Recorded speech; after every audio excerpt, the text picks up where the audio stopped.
por alguns centímetros naquele jogo contra o Corinthians. E aquele pênalti também, que é a do Ramiro, né? Que é o que tu te refere? Aquilo foi, na minha opinião, uma das maiores vergonhas do futebol brasileiro. Votaram em ti para fazer uma mudança no modelo de jogo. O time está em 9º lugar. Já tá me respondendo tá em por 6º que lugar. Não seguiu com o Abel. Exatamente, eu vou chegar lá. Essa é boa aí, para os caras que te acompanham. Eu ouvi que é um lance para laranja. Já tinha escutado isso? Eu não quero te perguntar assim, ó. O Inter, depois que conseguiu ajudar a rebaixar, desfocou, porque tu vai dizer que não. Eu sei disso, tu vai dizer que não. Vou te dizer o que aconteceu. O áudio do Paulo Paixão, como chegou até você? Eu acho que eu estava no CT, casualmente. Putz, estava no meio do furdunço. E aquilo foi um episódio ruim. O Roger veio aqui esses dias e ele disse assim, aliás, tu chegou a querer o Roger em algum momento da tua vida, não? Hã? Como treinador.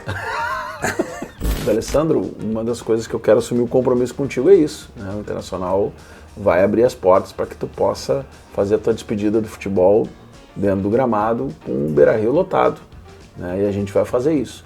Ponto. Me explica a história do Nicão. O que aconteceu? Fala pessoal, beleza? Estamos começando mais um assado para. Esse conteúdo que tu já sabe tá no meu canal no mês de janeiro, toda segunda e toda quinta, 7 horas da noite. E antes de eu apresentar o meu convidado de hoje, o cara que vai comer um assado comigo, a gente poder conversar sobre futebol e sobre o Internacional, não vou falar ainda.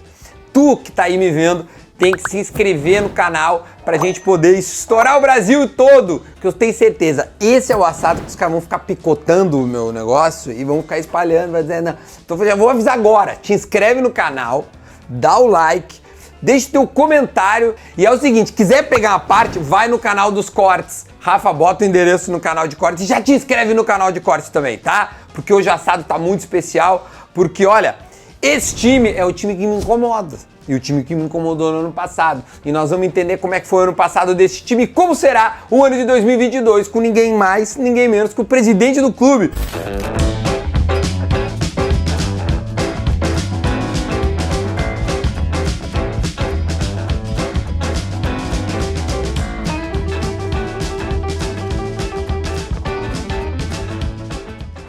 Presidente Barcelos, seja muito bem-vindo, tudo bem? Tudo bem, Duda, é um prazer estar aqui, conversando contigo, experimentando esse assado que tem fama tá boa, né? De ser bom. Tá e nós vamos conversar um pouco sobre o Internacional aí, poder falar para aqueles que te acompanham aí, o que foi o ano passado e o que nós estamos projetando para esse ano que vem. Eu quero falar até de... não só o ano passado, né, mas tipo assim, desde o início, acho que do Barcelos vice de futebol, né, que aí tem muita coisa também, eu tenho muitos amigos colorados e isso foi um movimento meu de abrir, de expandir, que se antes o Duda, poxa, fala mais, é gremista, todo mundo sabe, ninguém, nunca vou negar, e falar mais para gremistas hoje, já tenho a honra de poder receber o presidente do Inter. O Tyson já veio aqui, o Nilmar veio aqui, o Sobs veio aqui, ou seja, pra gente poder falar de futebol e colocar o Inter num espaço bacana como é o meu, cara, que eu acho que faço questão. Não, ô Duda, e tu tivesse agora há pouco aí uma experiência mais objetiva dentro das 4 linhas, né? E sempre tem tido esse cuidado também, mesmo não escondendo, e eu tô aqui cercado de apetrechos do rival, mas sempre entendendo que o futebol é feito, né, dessa forma, com respeito, total, né, com a brincadeira, com o assado. Eu também tenho os meus amigos lá que volta e meia aparecem, um ou outro, são poucos, é verdade, né, que torce pro rival, mas tem que ouvir um pouco da... Tu tem muito amigo gremista? Tem um pouco, mas amigo brother, tem assim. Um pouco, eu tenho um concunhado meu, né, que é casado com a irmã da minha esposa. Sim. Que nós nos criamos juntos desde pequeno. E ele é aqueles gremistas tão chato, mas agora ele tá mais tá mais dele, né? Tá mais na dele. E como é que foi pra ele? Tá difícil pra ele, né? Porra, tá ruim. Porque os meus sobrinhos, né, estão ali disputando com o tio, né, o time do coração. São pequenos ainda. Eu disse pra eles, os dois vão ser colorados ainda. Ah, tá uma disputa na família ali? Uma disputa na família. Isso é bom. Isso faz parte de várias. Você deu camiseta? Dei camiseta, levei no Beira-Rio, já fiz tudo. Tem uma história muito boa que esse dia eu tava num podcast que é o seguinte, a guria tava contando, um beijo pra Luana Maluf, eu vi no Flow Podcast a história que ela falou assim, ó, Não, diz que o pai levou o filho na loja e disse assim, pode escolher qualquer camiseta que tá na loja. A camiseta que tu escolher é a camiseta do teu time do coração. Daí o moleque foi lá, pegou uma camiseta, olhou, devolveu. Pegava outra camiseta, olhava, devolvia. Pegou uma camiseta e chegou, pai, é essa aqui. Tu tem certeza que é essa aqui? É essa aqui que vai ser tua camiseta para a vida inteira, é essa aqui que tu quer. Não, pai, é essa aqui. Tá bom, pegou, pagou, foi embora. Sabe qual era a loja? A Grêmio Mania. Qualquer coisa era do Grêmio. Óbvio que ela fez a brincadeira com a loja do Palmeiras, que é o time dela. Mas é assim, tu leva o moleque na loja e manda ele escolher. Eu disse pra eles, vocês vão chegar lá, vão escolher o que vocês quiserem, vão beber, vão comer, pipoca, tudo. Mas é no Beira-Rio e assim a gente vai brigando. Mas é legal isso, acho que isso é salutar pra cultura do nosso futebol, sempre foi assim, né? Aquelas coisas da família, eu sou de uma família colorada, né? E não deram espaço para chegar nenhum tio, nem parente, nem nada próximo, né? E isso vai fechando, meus filhos da mesma forma, gente... Tu tem quantos filhos? Eu tenho 2 filhos, com já idade estão adultos estão? agora, né? Estão todos eles com mais de 20 anos aí, mas nasceram e no primeiro dia... A porta do quarto do hospital, a roupinha do Inter, né? Já, daí quando sai com a roupa, já sai com a roupinha do Inter do hospital. Aí já vai pra dentro do estádio, não vê o jogo, não sabe o que tá acontecendo, mas tá lá, entendeu? Tá lá. Tá comendo um cachorrinho quente. E aí as fases vão indo, né, Duda? Porque daí eles vão crescendo um pouquinho, daí começa a valer a pena o intervalo. Porque o intervalo é a comida. Pipoca. Então eu dizia assim, pai, dá um salgadinho, não, só no intervalo. Aí eu aguentava os 45 minutos quieto. Aí eu dava o salgadinho no final dos 15 minutos do intervalo já, não usava o início. Sim. Porque daí eles começavam a comer o salgadinho no início do intervalo, durava até uns 20 no segundo tempo, quieto. Depois eram os últimos 25 minutos, era um inferno manter eles quietos. Sim. Pô, já comeu, já ferveu. Agora, pai. Exatamente. Não, e aí saiu uns criando, mas isso sabe que eu digo para algumas pessoas, e falo muito isso, vai criando uma cultura da criança ir ao estádio, que até por osmose, entendeu? Claro. Pelo ambiente, ela vai gostando. Eles não saem do estádio hoje. Eles não saem do estádio, não tem um jogo. Não é porque eu sou presidente, porque antes nós íamos em todos os jogos. E eles não perdiam um jogo do Inter. Então isso criou uma coisa de que aquilo é quase que um programa obrigatório na vida deles para eles. Dentro dessa raiz colorada, tá? Tu deve ter se criado, tu falaste que tem alguns amigos e tem esse concunhado. Mas assim... Mais conhecido como Bolacha. Ah, é o Bolacha. Então, Bolacha, abraço, Bolacha. Tu és um guerreiro, Bolacha. Tu és um guerreiro. Olha aqui, não, da atual direção, ou porque o antigo presidente do Inter, o Marcelo, ao menos... nutria, acho que eram colegas de direito, né? O Romildo e o Marcelo. Exato. Conseguiste manter, ao menos por hora, essa boa relação entre Grêmio e Inter atualmente? Com certeza. Eu acho que é fundamental para o futebol gaúcho e para o futebol brasileiro que os presidentes, que as direções dos clubes tenham esta relação, né? Quando ela ultrapassa, a rivalidade ultrapassa as 4 linhas, eu acho que é ruim para todo mundo. Então, a gente tem trabalhado junto, tem vivido, né, muitas vezes as questões que envolvem o futebol nacional, a possível criação de uma liga, a discussão do próprio Campeonato Gaúcho, a questão toda da pandemia, que a gente passou por momentos ali bastante difíceis, né, de fechamento de estádio, de abertura de estádio, de protocolos. A gente sempre conversou sobre essas questões e encaminhou as questões de forma conjunta. Então, acho que isso é importante. Isso ajuda, isso dá força, isso ganha força. Claro. Eu sou um defensor, Duda, de que os clubes brasileiros, se tiverem... Isso não é nenhum volta ao passado, Clube dos 13, não é isso. É de fato, hoje, o futebol brasileiro precisa da união dos clubes para que se valorize ainda mais Mas o Flamengo o não Campeonato tá muito Brasileiro. afim, né, presidente? E tem as exceções. Mas vamos trabalhar, hoje são 20 clubes. Nós temos aí 19, 18, talvez um ou outro não. Esses 18 clubes juntos vão ganhar mais, eu tenho certeza, inclusive os 20, inclusive com o Flamengo. Sim. Mais do que ganham hoje. Porque nós vamos melhorar a qualidade do futebol, nós vamos melhorar o produto. Esse produto hoje é um produto que tem muito para crescer e que individualmente não ajuda os clubes. Eu também acho que não, senão vai jogar o Flamengo A contra o Flamengo B. Não, e nós estamos olhando hoje o que tem de possibilidade nova de arrecadação, de receitas, jogos de apostas, mídias digitais. Né? Muitas plataformas alternativas. Aí, a gente está numa... Exatamente. Aí nós vamos trabalhar sozinho o Inter, aí o Grêmio vai fazer outra coisa, o Fortaleza vai fazer outra coisa. Besteira, agora, Se nós estivermos juntos, vai valorizar muito mais isso e todo mundo vai ganhar mais. Então, nesse sentido, voltando à tua pergunta, é importante essa relação institucional dos clubes e o Romildo tem sido sempre também um cara que se preocupa com isso, né, que tem visão disso. Sim. E isso facilita. Ah, que bom. Deixa eu botar uma carninha no fogo, presidente. Tá bonita essa carne, hein? Isso aqui é um bife de chouriço aqui, deixa eu botar. O senhor gosta de mal passada ou bem passada? Mal passada. Ah, que coisa boa, sabe? Ponto aquele. Sabe coisa que boa, tia. Me disseram que o teu ponto é esse, é o mal passado. Isso aí. Já chegou minha fama de cara que assa bem mal passado. Mas é bom, rapaz. Ah, cara, um bifinho aqui pra nós fazer um... Pode dar o zoom, Rafa, eu sei que tu também tá com fome. Não me vem com essa. Eu sei disso. Não, mas eu queria começar, tia, pra nós... Daqui a pouco vem a carninha pra nós ficar conversando aqui. Porra, essa faca aqui é... Que tu achou? Tá bonita, né? Dom Casso. Dom Casso, sei lá, irmão. Essa tá valendo. Do homem, Pô, isso aqui é animal, velho. Isso aqui é... Às vezes tem que dar uma chairada, né? Tem Também, que cuidar, né? também, pra não se machucar, né? Também, pra não cortar os dedos aqui. Tchê, mas o que eu ia pra nós começar a brincadeira, tu entra lá no futebol do Inter, tu disseste, né? No futebol, vamos dizer assim, né? Não no internacional, no futebol ali, nesse time montado ainda na gestão Medeiros, certo? Muita gente, eu tava conversando com os colegas, cara, pergunta pra ele do Cudê, por que o Cudê saiu? Mas quando o Cudê saiu, o senhor não tava mais, né? Não. Já tinha saído. Mas eu imagino que tenha sido para o Cudê uma perda muito grande. Eu quero começar primeiro como é que foi a escolha do Cudê, porque o Inter mudou as coisas. E, bom, cara, tem muito assunto, mas vamos lá. Não, eu entrei na gestão anterior lá em 2017. Nós estávamos na Série B. Uhum. E ali foi feito uma busca, né, capitaneada pelo ex-presidente Marcelo Medeiros, de colorados que pudessem estar juntos ali para uma missão difícil, né, mas importante, que era voltar à Série A.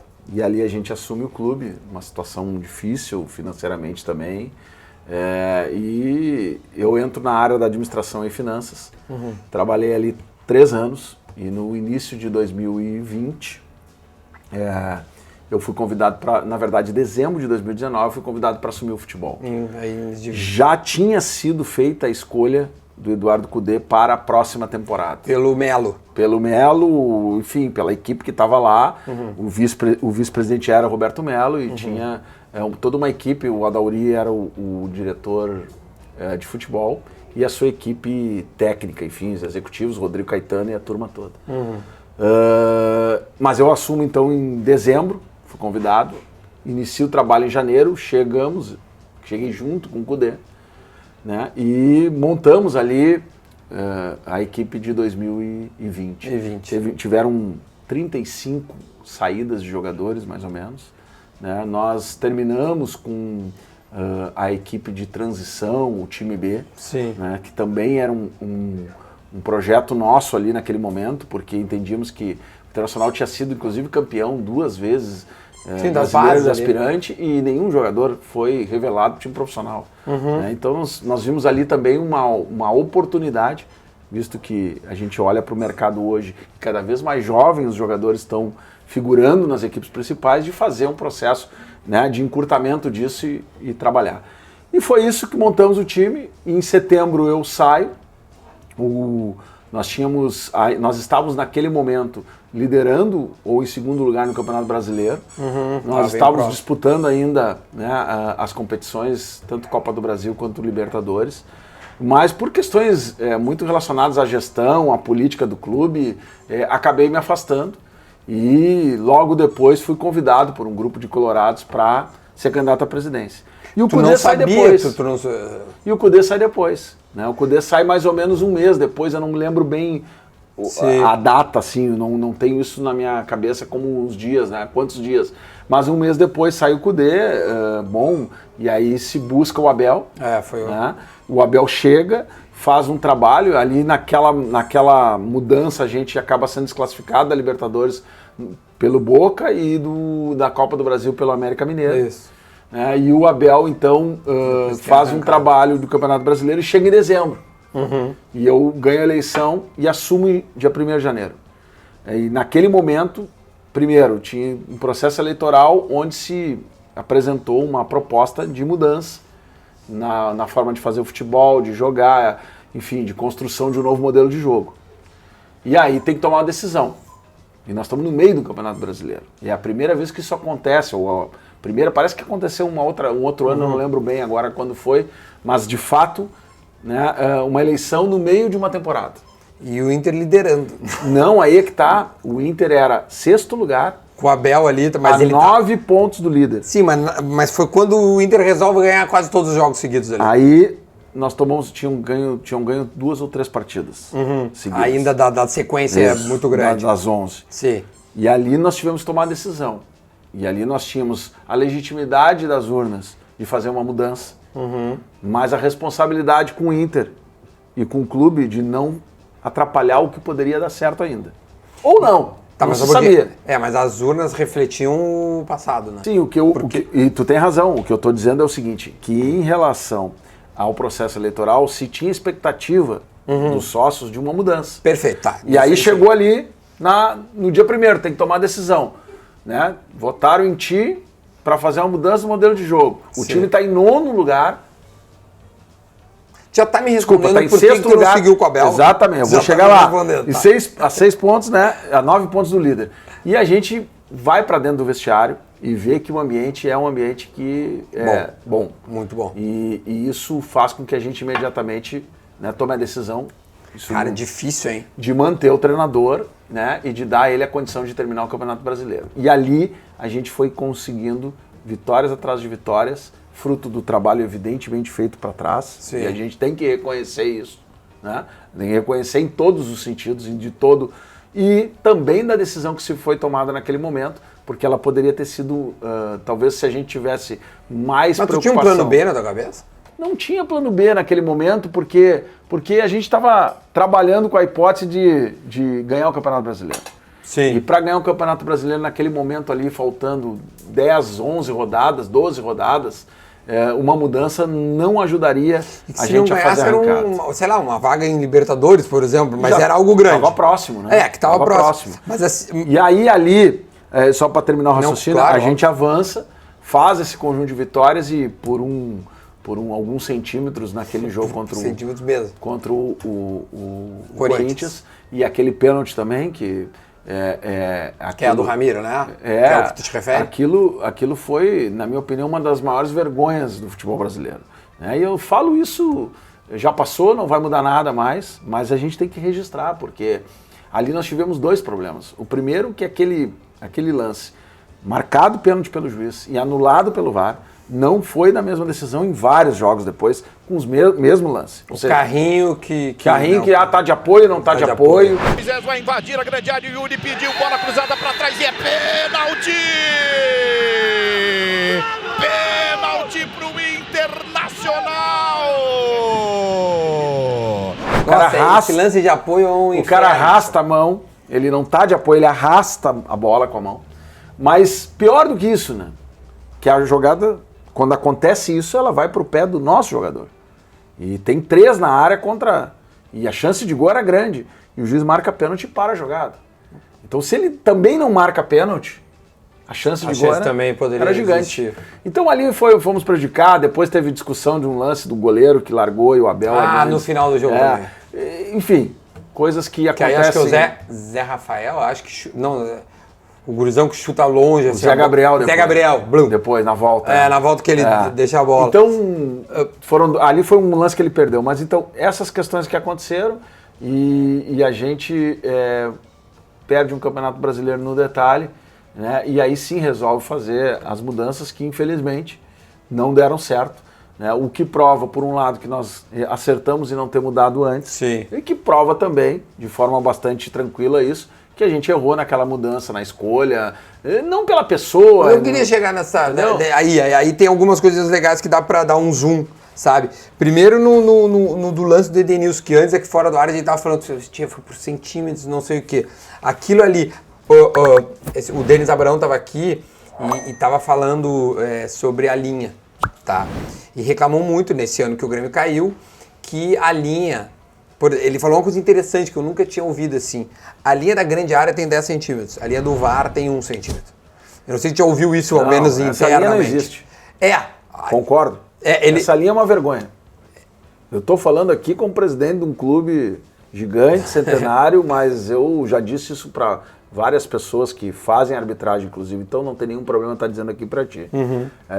Eu fui acompanhar um lance da linha no jogo do Inter e Vasco, que deu uma confusão, que o VAR não funcionou direito por causa do sol. Do Dourado. Eu fui lá na CBF, eu vi. A linha tá aqui. Não, é mais para cá. Não, é aqui. Aí eu olhando o lance, a linha tava no cotovelo do cara, daqui a pouco tava no ombro. E o técnico de operação do equipamento, dizendo, não, aí não vale, essa linha não vai dar certo. Não, essa linha não tá correta. Essa linha... Cara, isso não tem como. Caralho. No jogo contra o Juventude, que nós perdemos... Sei. A linha que foi colocada no gol do Juventude, você olha claramente que o jogador está na frente com o braço, com o ombro, mas a linha foi colocada aqui no pescoço, sei lá onde. Então, essa linha, ela precisa ser trabalhada. A Premier League engrossou a linha, né? E quando está no pé, Duda, funciona, porque o pé é a última ponta do... Sim, é mais fácil. É mais fácil, mas quando não é pé, quando é joelho, ombro, braço, cara... Isso vai dar muita discussão ainda, e eu acho que isso tinha que mudar. Talvez uma saída é esta, aumentar a linha, talvez... A Premier League aumentou a linha, né? Para parar de ter essas coisas. Porque essa discussão ela é milimétrica e, como tu disse, se nós usarmos como na moda antiga a linha da área para ver algum impedimento, não seria. Porque a linha tem 10 centímetros, essa do VAR tem 1. É isso que eu ia te perguntar. 10 vezes maior. Não, eu ia te perguntar do lance do Edenilson, se por... Cara, ali é um... Acaba um campeonato, né? Não tem como voltar atrás, assim, se é um jogo, aí o quê? Mas o Inter chegou aí atrás pra ver linha, encher saco. É que no caso da linha do Edenilson, me parece que ela foi no ele pé, está impedido, eu acho, tá? Mas eu digo assim, a coisinha da linha... Agora, o tema da linha... É uma unha, né, aquilo ali. O tema da linha a gente passou o ano inteiro falando isso, então né? É um tema recorrente e que a CBF sabe que é uma... A CBF sabe... Espero que trabalhe com mudança disso. Outra coisa é a falta de critério, né? Que é uma coisa que eu particularmente, inclusive escrevi um texto já sobre isso, já fui na CBF, já sugeri solução, porque a gente também só reclamar, mas tentar sugerir... Sim, me dá uma solução, me ajuda também. Que é a questão da falta de critério, né? O cara chega no pé por cima, é amarelo, de repente é vermelho, né? O lance do Rodinei lá com o Flamengo, e eu também fui escutar, também fui lá. Também registramos. Fui pessoalmente, Gaciba, né? E aí o que tu ouve no VAR? O bandeirinha dizendo que não, o juiz dizendo uma não, coisa e o não VAR é para cartão, outra. Vermelho. O pé não estava firme, o pé não estava no chão, não estava assim, não, foi assim. Não, dá um amarelinho, o cara grita, dá um amarelinho. Dá um amarelinho. Dá um amarelinho. Aí eu tive que ouvir a explicação que aquele é o típico caso, essa é boa aí, para os caras que te acompanham. Não, vai chegar em todo mundo. Eu ouvi que é um lance para laranja. Já eu tinha escutado isso? Que é um meio termo entre o amarelo e o vermelho. Eu não sabia que existia essa linguagem. É um lance para laranja. Porra, mas não tem laranja. Não tem laranja. Então cria critério. E aí tem ligas, inclusive a Liga Americana e algumas ligas europeias, que já trabalham com tecnologia de banco de dados, de lances iguais. Que em questão de segundo ele te interpreta. Mas eu vou te fazer um contraponto que uma vez o Daronco veio Pelo menos dá um direcionamento do que é a maioria dos casos. Não é amarelo ou é amarelo ou é vermelho. É que agora tu falou porque uma coisa... o mesmo juiz, quero te dizer isso, o Klaus, o mesmo juiz. Sei. E eu tenho isso e eu entreguei isso para a CBF. Deve ir pra Copa. Em vários jogos, mesmo lance, para alguns ele deu amarelo, para alguns ele deu vermelho. Sim. Agora no final do campeonato teve essa... Aí não dá. Não, quer dizer que o Daronco, quando veio aqui uma vez, e eu tava falando disso, ele assim, Duda, nenhum lance é igual. Aí eu entendo o que ele quer me dizer, é outros jogadores, é outro posicionamento. Nenhuma interpretação é igual, eu acho. Cada um interpreta do seu jeito. O cara veio, mas ele escorregou, por isso que ele botou o pé ali, vai dizer um juiz. No outro ele vai dizer, não, ele botou de maldade. É interpretação. Entendeu? E isso vai continuar tendo. Mas quando você traz uma tecnologia para tentar errar menos, você tem que usar mais a tecnologia. Então não usa. Então continua na interpretação. O que está acontecendo agora? Quem interpreta é os caras do VAR. Aí tirou o calor do campo, cara. Isso sim. O calor do campo é a interpretação. Essa é a grande reclamação de jogadores. Por exemplo, o Tinga, que é um cara que eu me dou muito bem, ele diz, cara, o VAR acabou com o campo. no campo. Não agora o cara tá lá no ar-condicionado e agora pior ainda. Porque agora ele não sente nem o bafo da torcida quando chega no estádio. Sim, tá bem tranquilo. Ele tá na cabine no Rio de Janeiro. Estão montando lá na CBF. Vai ter uma central. Tubo, VAR no tubo. Que nem a Globo faz a central do apito, vai ter a central do VAR. Exatamente. Então o cara tá lá vendo o jogo. Então ele não tem pressão. Vai ser uma ele não tranquilidade, tem. hein? Aí ele decide um jogo, entendeu? Sem esse ingrediente que faz parte do futebol. Esse é um negócio complicado. Aí não pode errar, cara. Entendeu? Não, concordo 100%. Aí não pode errar, aí tem que... Mas assim, ao menos... Se não, deixa pro árbitro, então.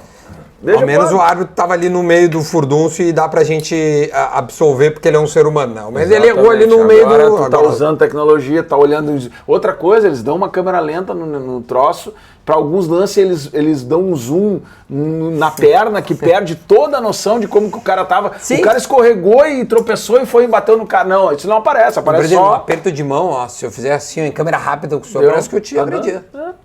Eu te agredia. Mas enfim... Não, mas o VAR ele é um assunto que sempre rende.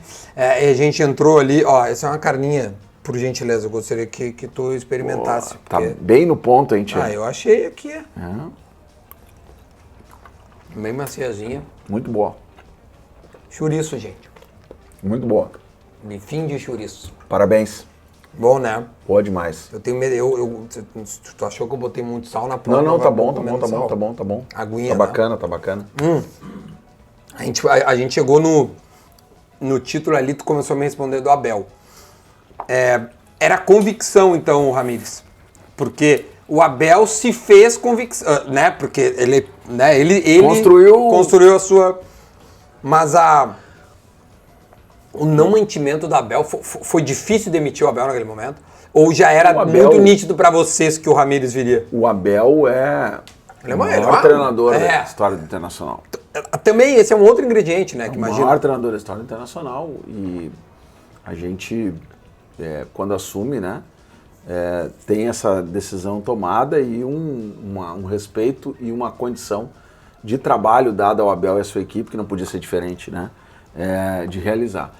Mas a gente tinha convicção de que tudo que a gente defendeu na eleição, o processo que a gente estava defendendo, ele necessitava de uma mudança. Né? E a história contada depois, né, Duda? Ela é mais fácil do que contada antes, né? Então, assim, você pega assim, contar agora, né, e dizer o contrário também, que, bom, se tivéssemos, né, mantido o Abel, tudo teria dado certo, a gente não sabe. A gente não sabe. Até porque nos últimos 15 pontos que o Inter disputou no Campeonato Brasileiro ali, nos últimos 15 não, nos últimos 15 pontos... o Inter patinou ali. O Inter patinou. Tá? Então, também vinha num processo final já, né, de mais dificuldade. E a gente entendeu que era o momento de fazer essa mudança. E o Miguel Ángel Ramírez foi um treinador que foi buscado pelo clube, pela parte, eu diria, de conhecimento técnico do clube. Né? Não foi uma ideia iluminada minha ou de algum dirigente. Né? E a partir dali também a ideia de fazer com que esse treinador chegasse a Porto Alegre e montasse um trabalho novo, com um futebol propositivo, com buscar mais, né, a intensidade do jogo e tal. Ele chega com as suas características, que a gente sabia qual era, não foi surpresa para nós o modelo de jogo, só que não consegue desenvolver isto, né? Seja por responsabilidade nossa também, de não lhe dar material humano compatível com a sua ideia, mas que também não teve por parte dele esta reclamação.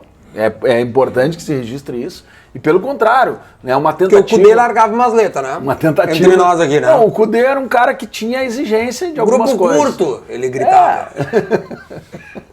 Mas eu prefiro, por incrível que pareça, eu prefiro lidar... Claro que as questões do futebol tu tem que tratar dentro do vestiário.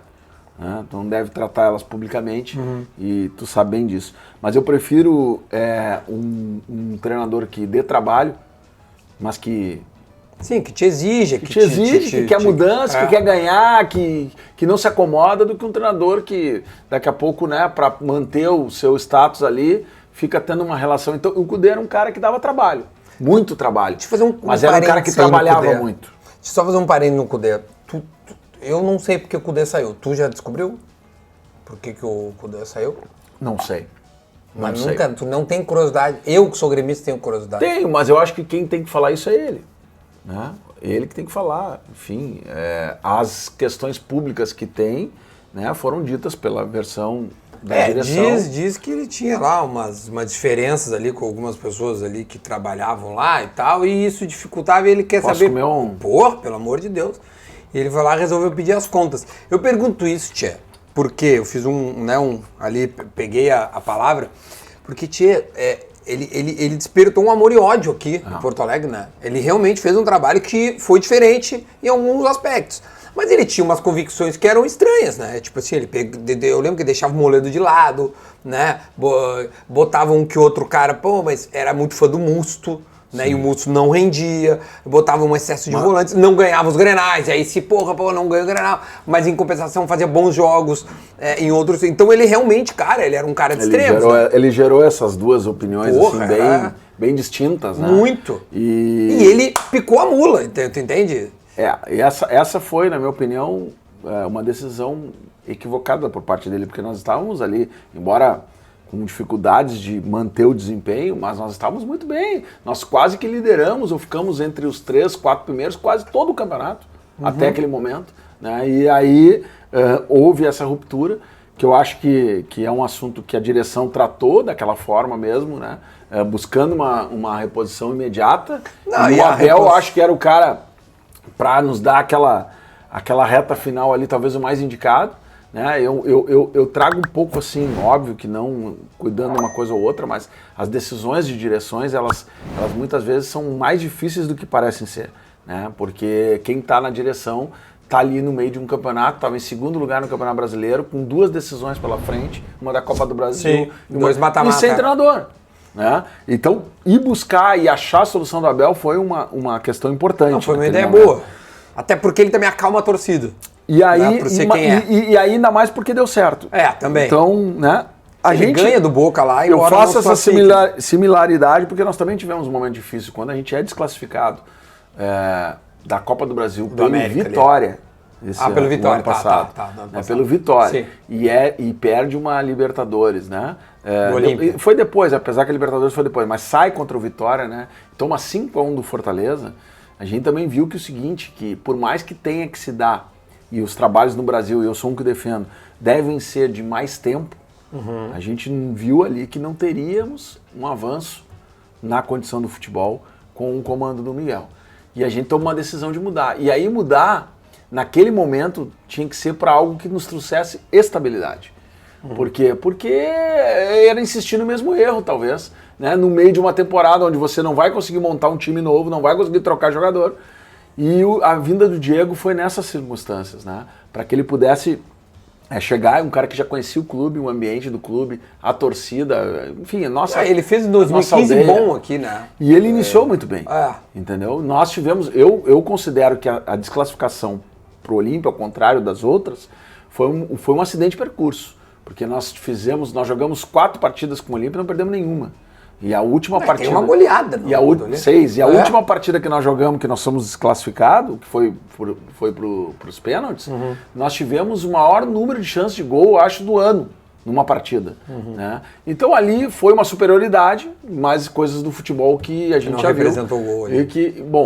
E aí no final perdemos um pouco de foco, né? Principalmente depois do Grenal.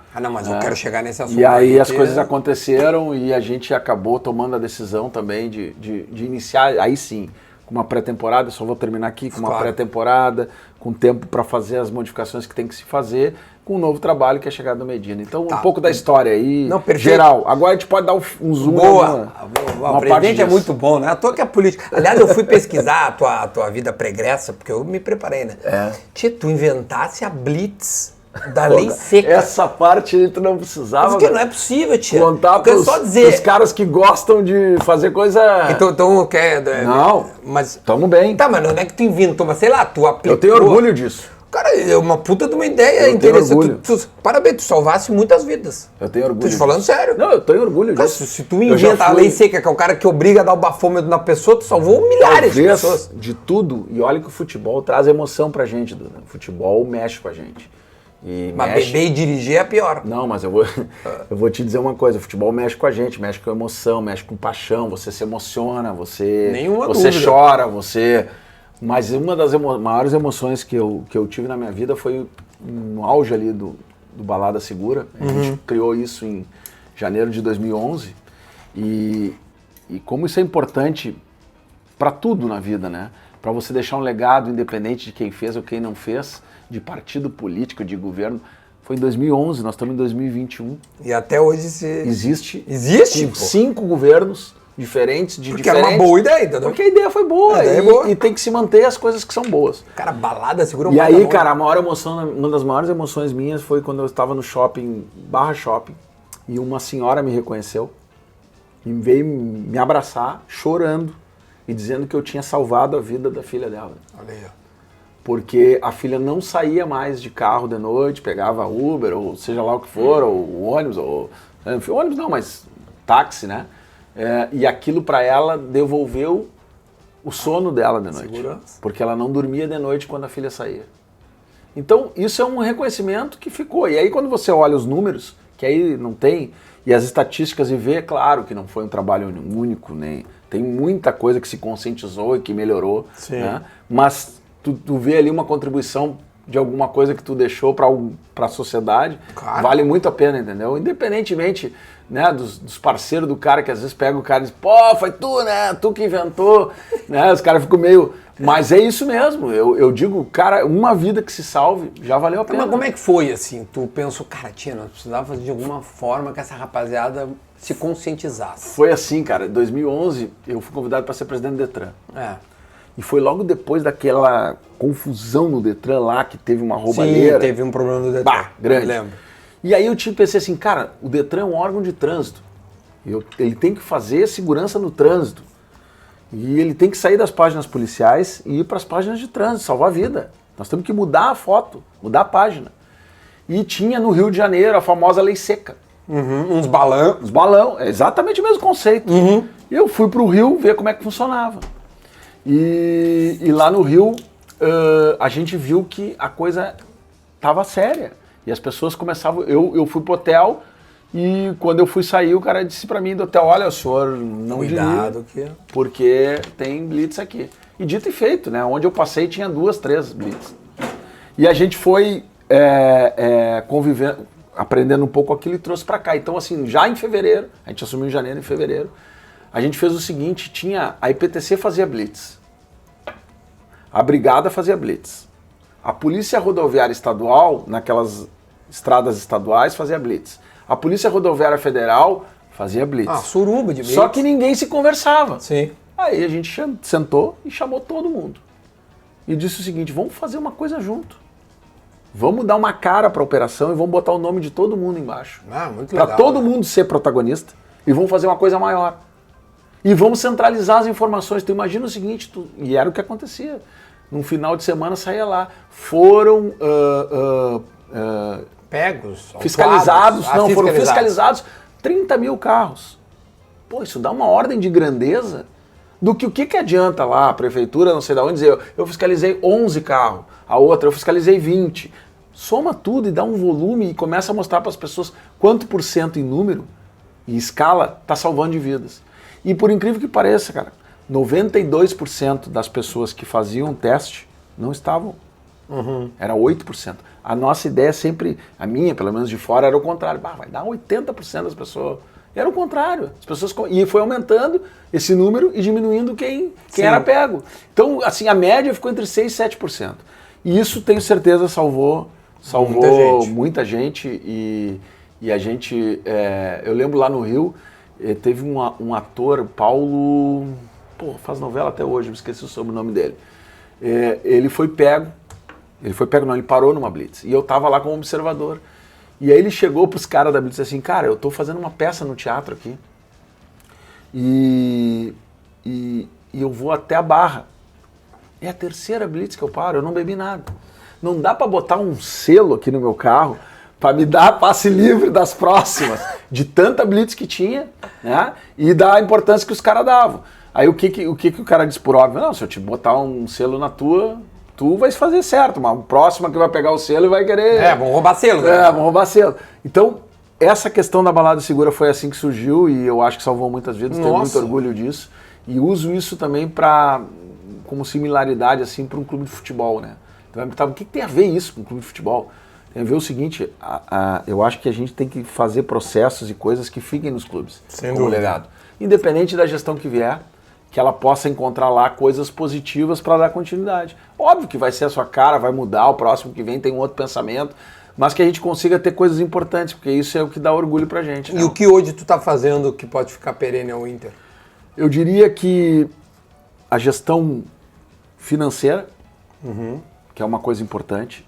Esse teu primeiro ano era essa a ideia, né? A ideia era dar um equilíbrio maior, né? E ainda a ideia é que nos 3 anos a gente consiga... O desafio é muito grande, né? Nós estamos falando aí de 600 milhões de dívida, nós estamos falando de um déficit herdado aí pela pandemia, por tudo que aconteceu no mundo do futebol, né? Da ordem de 90 milhões.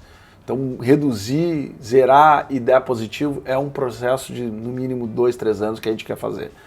É difícil, hein, presidente? Mas eu diria que tem um outro legado que eu acho que tem que ficar e que vem sendo construído ao longo dos anos no Internacional. É verdade, mudou do que era antigamente, porque o futebol também mudou. Mas que a gente buscou agora, né, nesse período que está lá, efetivar ainda mais, que são processos dentro do departamento, né? Processo de contratação, que fique bastante claro. É óbvio que a gente vai errar, por mais que você busque aperfeiçoar o método de avaliação de jogadores, o método de decisão, mas ter ali dentro o componente financeiro como um componente importante de negócio. O que é investimento? O que é atleta que tem que dar retorno desportivo, mas não tem que dar retorno financeiro? O que é atleta que tem que dar retorno financeiro e esportivo? Né? Essas questões aí, junto com o futebol da base, né, lá capitaneado pelo Felipe de Oliveira e também pelo Gustavo Grossi, que é o que a gente trouxe lá do Gringo. O Gringo. Esse processo aí, para mim, ele é um processo que tem que ter continuidade, porque ele não é um processo que vai ter resultado de curtíssimo prazo. Ele precisa de alguns anos para que a gente tenha essa fábrica de talentos rodando de forma permanente. Porque se você não tem todo ano a geração de jogadores, você perde tempo nisso e perde recurso nisso. Então é necessário que tenha cada ano 2, 3, 4 jogadores que venham da base para jogar no profissional. Muito interessante, velho. Tô ficando preocupado já com o senhor já na presidência do Inter. Olha aqui, deixa eu falar um pouco desse ano que passou, de 21, que tem algumas coisas interessantes que eu acho que tanto gremistas quanto colorados devem se perguntar. Eu não sei se o senhor teve a oportunidade de falar com mais tempo para raciocinar, né? Então aqui a gente tem o tempo que nós quiser, né? Ao menos só se tu quiser ir embora. Mas quer dizer, uma hora tu largou assim, pô, daí, né, tu tava fazendo a timeline ali da gestão até agora. Aí falou, aí chegou no Grenal, acho que perdemos um pouco o foco. A preparação do Grenal foi excessiva, para focando, né, mais na queda do Grêmio, ou ajudar o Grêmio a cair, e depois que se conseguiu o resultado positivo naquele jogo, se desmobilizou. Eu não quero te perguntar assim, ó, o Inter, depois que conseguiu ajudar a rebaixar, desfocou, porque tu vai dizer que não. Eu sei disso, tu vai dizer que não. Não. Porque não... Vou te dizer o que aconteceu. Mas antes, só para aquele raciocínio. Isso não é um privilégio do Inter, nem do Alessandro. Vários clubes já estão fazendo isso, né? Essa reformulação administrativa, financeira, olhando para novos mercados. Mas eu digo, a ideia, o estalo bacana. A gente está correndo atrás disso, entendeu? Então, na minha opinião, o próprio Grêmio teve um período importante de reorganização, onde ele deu condição financeira, enfim. Sem dúvida. E os erros e os acertos de outra natureza não invalidam aquilo que é a preocupação de um dirigente, né, com o futuro do clube, com a saúde financeira. Então, eu acho que isso é importante deixar registrado. Não, bora. Mas... Grenal.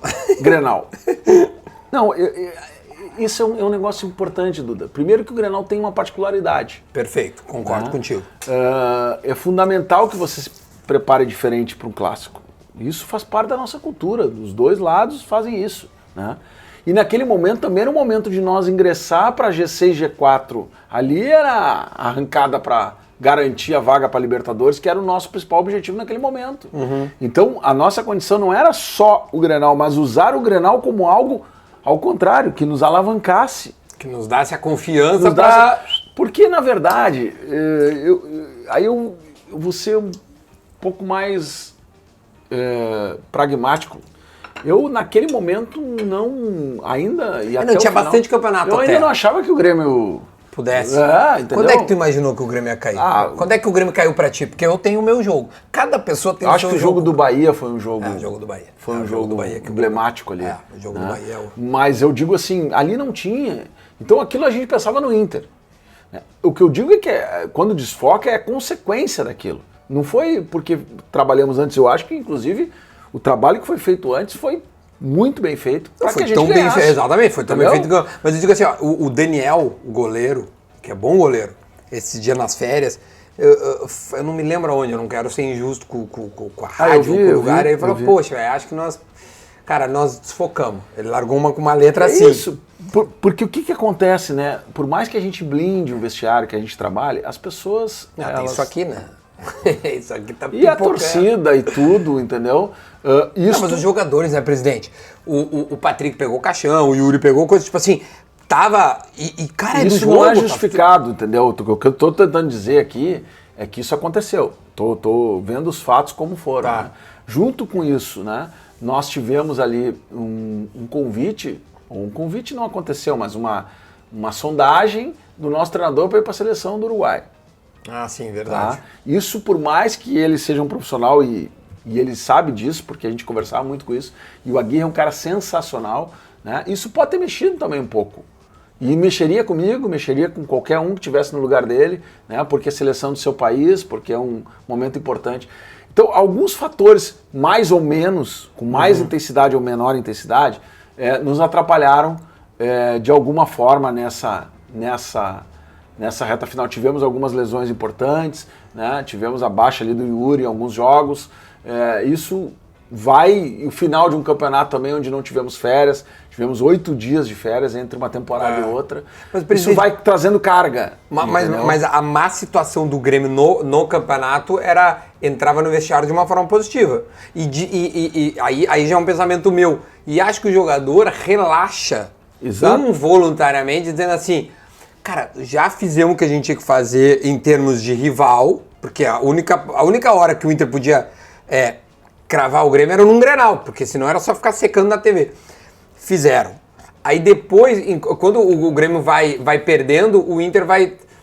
que bom, eles estão perdendo. Isso é o pensamento, eu acho que o gremista teria também, você entende? Sim. Eu não sei se não prejudicou o Inter na caminhada dele. Entende? Para o objetivo que no final era Libertadores, poderia ter sido uma maior, não sei, mas foi... Eu sempre acredito... E acabou sendo sul-americano, no caso. Eu sempre acredito nesse conjunto de fatores aí que eu falei, que de alguma forma contribuíram para que a gente não tivesse o mesmo desempenho que vinha tendo. E de fato a gente buscou, da chegada do Aguirre até o Grenal ali, uma campanha que foi uma campanha de um crescente, que nos jogou muito próximo do G6 ali, até do G4, nós tivemos chance de entrar no G4 várias vezes e patinamos naquele momento ali, e isso nos custou muito caro, porque depois dali a gente não conseguiu vitórias de jogos que a gente tinha projetado, como em casa, como vitórias. Sim, do Atlético Goianiense. Isso foi uma questão que serviu de lição, óbvio, para todos, né? E muito para a gente também tratar das coisas para fora, né? O Inter precisa cuidar da sua vida, das suas coisas. Eu fui bastante enfático em relação a isso, quando perguntado até pela imprensa se teria algum tipo de... que é uma pergunta meio óbvia, né? Mas poderia ter de forma indireta, e nem de forma indireta teve, né? A gente tomou esse cuidado, por quê? Porque se a gente não cuidar da nossa grama, a gente vai querer ficar cuidando da grama do vizinho. Vamos cuidar da nossa grama. Nós temos muito pela frente ainda, né? A gestão teve o seu primeiro ano difícil, tem mais 2 anos pela frente, e a gente precisa trabalhar muito lá internamente para entregar para o torcedor vitórias, títulos, taças, e sem isso ficar falando frases vazias, ficar em retóricas que não vão resolver em nada, e o que o torcedor quer e o que nós queremos não é isso. Então, o Inter quer título deixa para o torcedor essa brincadeira, é legal, eu acho que vale, né? E tem que ter, porque o torcedor colorado sofreu muito, Né? Eu acho que tem que ter sim, dos dois Entendeu? lados. Sofreu muito, digo mais, tem que responder, não tem que baixar a cabeça, pelo contrário, mas é coisa de torcedor. Né? O clube precisa pegar os seus profissionais que estão lá, sendo pagos para ganhar, e esse é o foco que tem que ter. E a gente não pode admitir que isso tire, e que, por exemplo, eu me pergunto, mas o ano de 2022 agora vai ser tranquilo? Porque o Grêmio, né? Cara, ao contrário, a primeira pergunta foi assim, o Inter tem obrigação de ganhar a Copa. O cara que fala isso, ele começa assim a introdução dele. Pois é, presidente, agora então um ano tranquilo para trabalhar, né? Porque o Grêmio só tá no Internacional. Mas o Inter é o favorito pro Gauchão. Pronto, acabou. A primeira parte da frase dele acabou aqui, né? Porque ele jogou toda a pressão para cima do Inter. Então não tem. Um clube do tamanho do Inter tem obrigação, sim. Mas e agora de ganhar o campeonato. Esse Gauchão vai ser uma loucura, hein? Vai ser um bom campeonato, eu acho.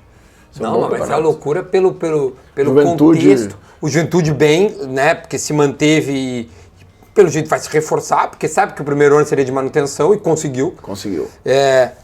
O Grêmio, embora esteja na Série B, os reforços até agora são todos de Série A, ao menos algo que tenham contratado não me falaram nada, mas é o moleque do Atlético Goianiense, é o cara do Atlético Paranaense, é o Benítez que estava no São Paulo, né? O Diego Souza pro lugar do Diego Souza, ou seja, era da Série A. E tudo assim, né? Mas esse gauchão, ele é tão importante por quê? Porque tem o Grêmio numa manutenção aí na Série B e o Inter com um jejum de títulos, que se eu não me engano é 16, porque 17 é o Novo Hamburgo, né? O gauchão e aí depois... Então, vai ser uma loucura. Eu só vou te avisar que o Denis falou aqui que é uma loucura. É uma loucura. Vai ser uma loucura. Não, vai ser bom o campeonato e nós vamos desde o início. Já estamos trabalhando, né? Óbvio. Desde o primeiro dia da chegada da nova comissão técnica, com objetivos traçados, e o Gauchão faz parte desse objetivo e nós vamos trabalhar muito para... Agora tá o D'Alessandro aí, nem esquento que eu sei que ele vai querer ganhar, que tipo bicho. Olha aqui, antes de nós continuar nessa aí, tu falou nomes de técnico, né? O Ramires, aí do Aguirre, falando nos anos do Cudê e agora o Cacique, né? O Medina. Só estrangeiro. Por que o senhor ama tanto estrangeiros? Essa pergunta é muito boa. Porque eles falam por tudo, mas nunca ninguém me perguntou diretamente. Né? Essa é meu objetivo. Cara, não tem nada a ver isso, sabe? Por que o Flamengo saiu agora e só procurou estrangeiro? Não, mas eu acho que a pergunta até mais abrangente. Por que o Atlético Mineiro saiu agora do Cuca e só procurou estrangeiro? Né? Não sei. Essa é uma pergunta que nós temos que fazer para o futebol brasileiro. Né? Para atualização, para a importância dos nossos... E eu acho que a gente tem muito técnico brasileiro bom. Né? Mas grande parte deles ou estão empregados, né? Ou, de alguma forma, pelo perfil de jogo que a gente acha que qual é o perfil de jogo agora que tu quer esse ano para o teu time?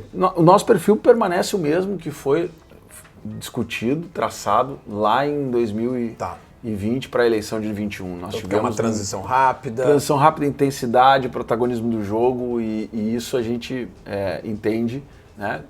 Aí o pessoal confunde com o modelo de jogo. Mas como é que é? Posicional, 4-3-3. Não, a formação é outra coisa. Sim. O que a gente está falando aqui é exatamente de poder ter uma condição de transição rápida, né, de marcação alta, que a gente acha que é importante, podendo baixar a linha quando necessário, mas tratar disso, né, como uma constante, de buscar a vitória também no campo adversário, né, de ter essa postura de um time vencedor. Claro que aí alguém vai, a segunda pergunta, mas tu tem time para isso?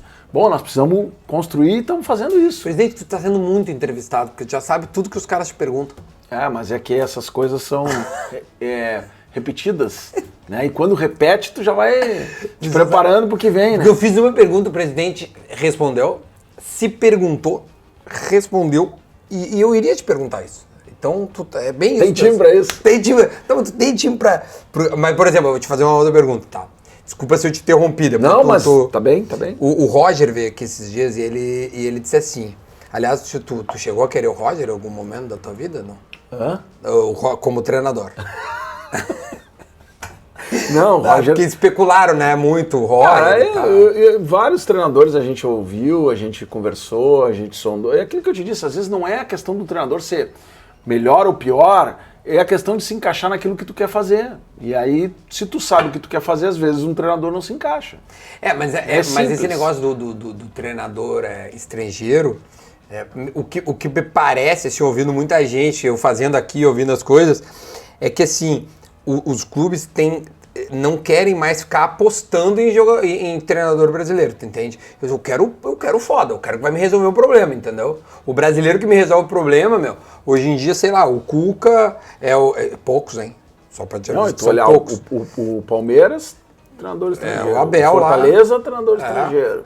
Então, tá o Silvinho no Corinthians, que foi uma surpresa que tem uma história no clube, mas... Que foi também sempre, né, questionado, mesmo ganhando, os caras... Também. Pressão. Mas então, aí parece que é isso. E aí vocês diagnosticaram, imagino eu, e aí vai a pergunta, né? Que fazendo, cara, o nosso estilo de jogo é esse, quem é que tem esse de brasileiro? Cara, não tem ninguém. Vamos nos estrangeiros. Porque se tentou outros, né? Teve o próprio Paulo Souza, né? Sim. Era A gente fez um levantamento um pouco mais amplo, né? De treinadores que trabalham com isso. E por incrível que pareça, no mundo inteiro, hoje não tem mais fronteira isso.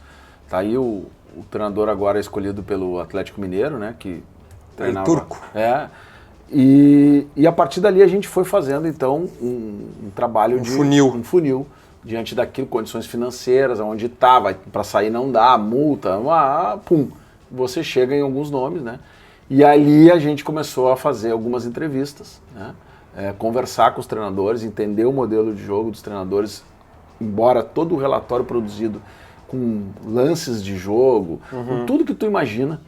Esses são os processos que ficam para o clube, né? Hoje, se a gente for no momento lá interno questionado por qualquer uma das razões, a gente tem um farto material para justificar as decisões. Legal, né? Isso. Elas não são decisões espontâneas e sim pensadas, correndo o risco de errar, né? E ali a gente fez a opção, né, já nesse momento aí, mais afunilada para o nome do Cacique. Do Cacique Medina. Aí o Cacique estava treinando o Tajeres. As pessoas nos cobraram que nós terminamos dia 9 o Campeonato Brasileiro e não tinha treinador dia 24 no Natal, 25. Sim, o treinador que nós contratamos, ele saiu do clube dele dia 23. Eu não posso anunciar um treinador que está trabalhando em outro clube, né? Mas as tratativas não pararam, a gente não ficou de braço cruzado esperando. A gente tratou disso. E teve momentos em que a negociação ficou mais difícil. E a gente teve que buscar o plano B, C, D. E aí que surge o nome do português. Né? Um nome também que tinha essas características. Um Planoário Medina. Exatamente. Plano B. Com distância, por óbvio, né? Um pouco mais assim, tudo tu tem o que a gente chama de matriz de risco. Né? Esse treinador aqui, ele joga mais, é mais agressivo, é isso, mas não conhece o futebol brasileiro. Esse aqui conhece o futebol brasileiro, mas tem um repertório um pouco menor. Esse aqui se adapta mais ao time que tu tem. Esse aqui, nós vamos ter que contratar mais jogadores. E tu monta uma matriz de risco para te dar uma orientação, porque é muita variável, não são poucas. E você consegue, pelo menos, ir diminuindo um pouco, né, a tua margem de aspectos, senão você vai olhar o treinador lá de um ponto e o treinador lá de outro. E aí fica meio empírico o negócio. Então, tentando aproximar essa decisão, que a gente chega no maior número de questões que nos fazem entender que o Medina era o cara, e a gente conseguiu daí também num posicionamento dele, quando termina o contrato dele com o Tajeres, de se aproximar mais das questões negociais. Isso nos deixou muito feliz. Fez com que a gente, em 3 dias, ali conseguisse encaminhar o acerto. E ele está aí com muita intensidade, com muito trabalho, a gente percebe assim... A língua não é problema ali na comunicação? Não, ele é um cara que está se esforçando muito. Que eu vi ele tem um brasileiro na sua comissão técnica, né? Ele tem, e ele tem se esforçado muito, e acho que até características diferentes, como ele é uruguaio, né? Ele tem um sotaque um pouco mais lento, assim, um pouco mais arrastado, mais fácil de compreender, mas ele está se esforçando muito ali, já disse que quer fazer cursos de português, que quer tratar desse tema aí para melhorar a comunicação, porque sabe que é importante. Mas ali no grupo já tem vários, que hablam. Tem o próprio Cuesta. Tem o Mercado, tem o Cuesta, tem o Palácios, o D'Alessandro, se eu não esqueci de mais ninguém. É que saiu o Cuestinha, saiu... O Bruno Mendes. O Bruno Mendes tem também. Então, saiu eles... O lateral. E eles conversam entre eles também, então isso facilita. Tá cheio de gringo, hein, tia? Facilita bastante. Olha aqui, chegou a hora do que é muito legal, que é um quadro que nós temos, que é a Pergunta Gimo Cupim. Coloca na tela, Rafa, Pergunta Gimo Cupim aí. Entrou. O que é a Pergunta Gimo Cupim, presidente? A gente abre pro pessoal da audiência fazer uma pergunta cara de pau, que eu não tenho coragem de fazer. Eu não preciso responder também, né? Não sei, eu vou contigo. Pô. E eu vou pegar aqui a perguntinha Gimo Cupim que o cara mandou. Mandaram várias, tá? Mas teve uma bem fortinha. Pô. Vamos lá. O áudio do Paulo Paixão, como chegou até você? Chegou pela imprensa. Mas não chegou no WhatsApp? Não. Porque eu recebi no meu WhatsApp. Não, mas foi publicado antes tá. de chegar no meu celular, né? Alguém aí publicou, foi por isso que vazou. Não, mas eu digo... tá, ok. Por isso que vazou. Eu não fiquei sabendo. O cara não me mandou. Vazou na imprensa, tá. Aí, óbvio, aí entrou no meu WhatsApp. Tá, beleza. Aí tu ouviu. Aí eu ouvi. Tá. Então já respondi a pergunta. Tá, agora desdobramento da pergunta. Ah, bom. tem que ser cara de pau também, né, tia? Pra usar o Gimo, né? Agora tu responde usando o Gimo Cupim. Não, aí, presidente, bom, como chegou até ti? Então chegou através da empresa, mas óbvio que tu ouviu. Quando tu ouve, como é que tá sentado? Tá de pé ou tu sentou? Eu acho que eu estava no CT, casualmente. Putz, tava no meio do furdunço. E aquilo foi um episódio ruim. Eu esqueci de comentar isso também como um grau diferente dos fatores, né? Por que tu que vê foi que a ruim, audiência né? não esquece, né? Não, a audiência não esquece. Por que foi ruim, né? Primeiro pelo personagem. Pô, Paulo Paixão, né, velho? Pô, dispensa comentários. Não tem, entendeu? Esse ano faz 20 anos do Penta. É um amigo que eu fiz no futebol, né? Um cara que eu respeito muito não pela sua história só e pelo seu passado, mas pelo que eu convivi com ele. Né? Aprendi muito com ele. Mas é uma questão que ela não tem como você conviver com ela, né? Naquele momento que nós estávamos dentro. Isso eu que estou dizendo, o próprio Paixão, né? Que ele pede demissão, que nos né? procura e fala isso, né? E pede, no mesmo dia, inclusive. Né? Porque conhece futebol, porque conhece vestiário. E aquilo foi ruim para ir por isso, né? Porque é uma pessoa que vinha nos ajudando muito até ali, né? E que naquele momento criou um clima difícil de você conciliar no mesmo ambiente, na mesma sala, no mesmo... Sim. Mas se descobriu pra quem que ele mandou aquele negócio? Ele mandou para um amigo dele, né? Não é amigo, pode descartar da coisa. O cara vaza um negócio no ar de 5 minutos, Eu não sei como é que foi que aconteceu, mas eu sei que era uma pessoa que ele conhecia, que ele fez um comentário... Por isso que ele deu um belo relatório. Que é importante que as pessoas cuidem o que falam, o que escrevem. Eu parei de mandar áudio. Mas aquilo teve reflexo. Eu, sinceramente, disse isso a ele também, né? Primeiro, do fato ruim de ter saído. Sim. E segundo, que algumas coisas, né, a gente conversa, são coisas internas, mas naquele caso ali eu não concordava. Com teor. Sim, tem algumas opiniões e, a gente tinha que... Não, como é que é? Olha... Até porque... Cara, é que assim, vamos lá, presidente, entre nós aqui, não tem ninguém nos vendo. Quando tu tá no teu ambiente íntimo, tu fala daquele jeito. Tu fala assim, tipo assim, porra, meu jogo... Eu não sei quando eu tô vendo o jogo do Grêmio, por mais... Eu xingo os caras, entendeu? Mas eu xingo pra mim. Claro. Eu não vou no lugar público xingar o cara. Não. Eu tenho certeza que o senhor tá vendo lá o jogo do Inter... Assim, eu posso xingar, mas os outros não... Não, não, mas ele fala, porra, olha pra trás e tu vê, não tem o fulano, pô, aí olha o técnico do cara, entra fulano. Cara, assim, mas não pode ser uma coisa... Não pode publicar, né? É evidente. Mas digo, o que tá ali... Não, e outra, eu fico imaginando o Bosquilha recebendo. Não, e são todos atletas com todo o respeito, são atletas que se dedicam, que trabalham, que estão ali no momento bom, no momento ruim, então você tem que administrar isso, e quem trabalha com futebol sabe disso, né? Então naquele momento não teve outra alternativa, mas partiu dele, né? Partiu 100% dele, né? É um fato que a gente tem a lamentar aí, mas que foi superado, e a gente agora olha para frente aí para tentar... Pro lugar dele veio alguém, não? Ou não, que ele fazia? Hoje não. O Paixão, quando ele veio para cá, se vocês era julho. Foi na mesma época que a gente trouxe o Aguirre, né? E a gente não foi junho, julho? Eu viajei. Foi, acho que foi por aí. Era no meio do ano, né? E porque para nós ali era importante. Primeiro, nós estávamos trazendo uma comissão técnica de fora. Nós estávamos notando que tinha uma defasagem física ali, que tinha ficado. E o reforço na preparação física era necessário. E a gente combinou, inclusive, isso com a equipe da comissão técnica do Aguirre. E eles ficaram muito felizes que era o Paixão. Então esse casamento deu muito certo, eles trabalharam muito juntos, né, a equipe do Paixão. E lembram também, a equipe do Aguirre com o Paixão, e lembra também que, injustamente, eu quero dizer isso, né, injustamente, na minha opinião, com quem conviveu lá com a equipe do Aguirre, com o Fernando Pinatares, o Fernando foi um cara que foi criticado na outra passagem dele. Em 2015. Em termos de preparação física, é um grande profissional. Né? Mas, independente disso, com a presença do Paixão também trazia, né, essa condição muito de dar a ele a condição de trabalhar.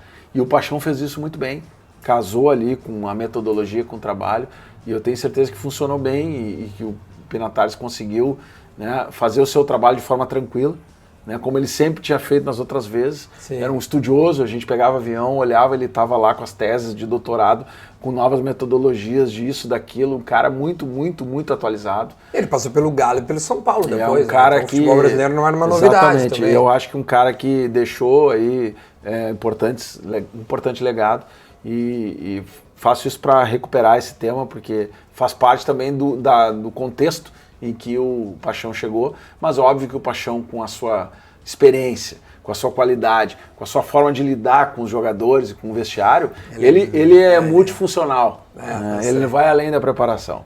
E é um cara que ajuda em todos os aspectos, emocional, espiritual e o que tu achar importante. Ele tem uma história de vida também muito impressionante. Exatamente. O presidente, deixa eu coloquei a carninha aqui e...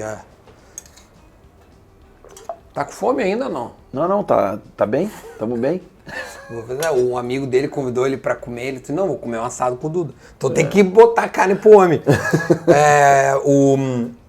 Como é que foi amarrada a volta do D'Alessandro, cara? Porque é um ícone, né, pra qualquer colorado, e voltou agora recentemente e tal. E como é que foi? Porque eu não sei se partiu dele, partiu do Inter... Enfim, ou foi um desejo mútuo para ele poder, enfim, se despedir, porque entendo que ele vai se aposentar ao final do Gauchão, entendo eu. O Dali, na sua apresentação, ele deixou bem claro isso, né? Do quais são os seus objetivos, o que ele pretende. Mas, comecei pelo final da tua pergunta, mas indo ao início, né? É que ele faz 41 agora, no mês que vem. O D'Alessandro, quando a gente assume o Inter em janeiro, ele... estava indo para o Nacional, já tinha decidido, já tinha acertado isso. A gente conversou e naquele momento ele me disse, presidente, eu pretendo encerrar a carreira fazendo um jogo com torcida, porque eu não tive a chance de fazer. E eu gostaria de fazer e tal, e provavelmente vai ser dentro da sua gestão. Me ajuda aí, velho. Tem como a gente pensar nisso lá na frente e tal. Eu falei, D'Alessandro, uma das coisas que eu quero assumir o compromisso contigo é isso, né? O Internacional vai abrir as portas para que tu possa fazer a tua despedida do futebol dentro do gramado com o Beira-Rio lotado, né? E a gente vai fazer isso. Ponto. Ele foi, seguiu a vida dele lá em Montevidéu. A gente, óbvio, manteve contato sempre, né? O D'Alessandro é um cara muito ligado ao clube. Ele se preocupa com as questões do clube, né? Devia estar secando o meu Grêmio, né? Por óbvio, né? E aí... Eu vou trazer ele aqui, só para te avisar. Traz ele aqui. Vou trazer ele aqui. Ele é bom de papo. E aí, bom de bola e bom de papo. E aí ele agora, mais pro final do ano passado, a gente conversando e surgiu essa ideia nossa, né, conjunto, dele fazer uma despedida participando do Campeonato Gaúcho, né? Porque ele é um atleta, Duda, que primeiro que tem uma condição física, a gente tá vendo lá os dois... Tá magrinho. Os 2 primeiros dias de treino do Medina lá, o início da temporada. E ele de boa. Cara, é puxado. E eles aguentando. E ele puxa fila, cara. Com 40 anos, entendeu? Então, uma condição física invejável. Que loucura. Um atleta, porque se cuidou a vida inteira. E fora de campo, uma liderança. Uma liderança que, mais do que uma liderança, entendeu? Um cara que tem no seu DNA os valores do Internacional. E isso ele consegue passar para aqueles que estão chegando e até para aqueles que já estão. Né? Com cobrança, com presença de vestiário. É um cara que vive muito o clube. É o primeiro a chegar, o último a sair. Então, esses valores a gente precisa também ter dentro de um vestiário com mais força. Tem vários que fazem isso, mas com certeza o D'Alessandro tem até mais autoridade por tudo que fez pelo clube para fazer.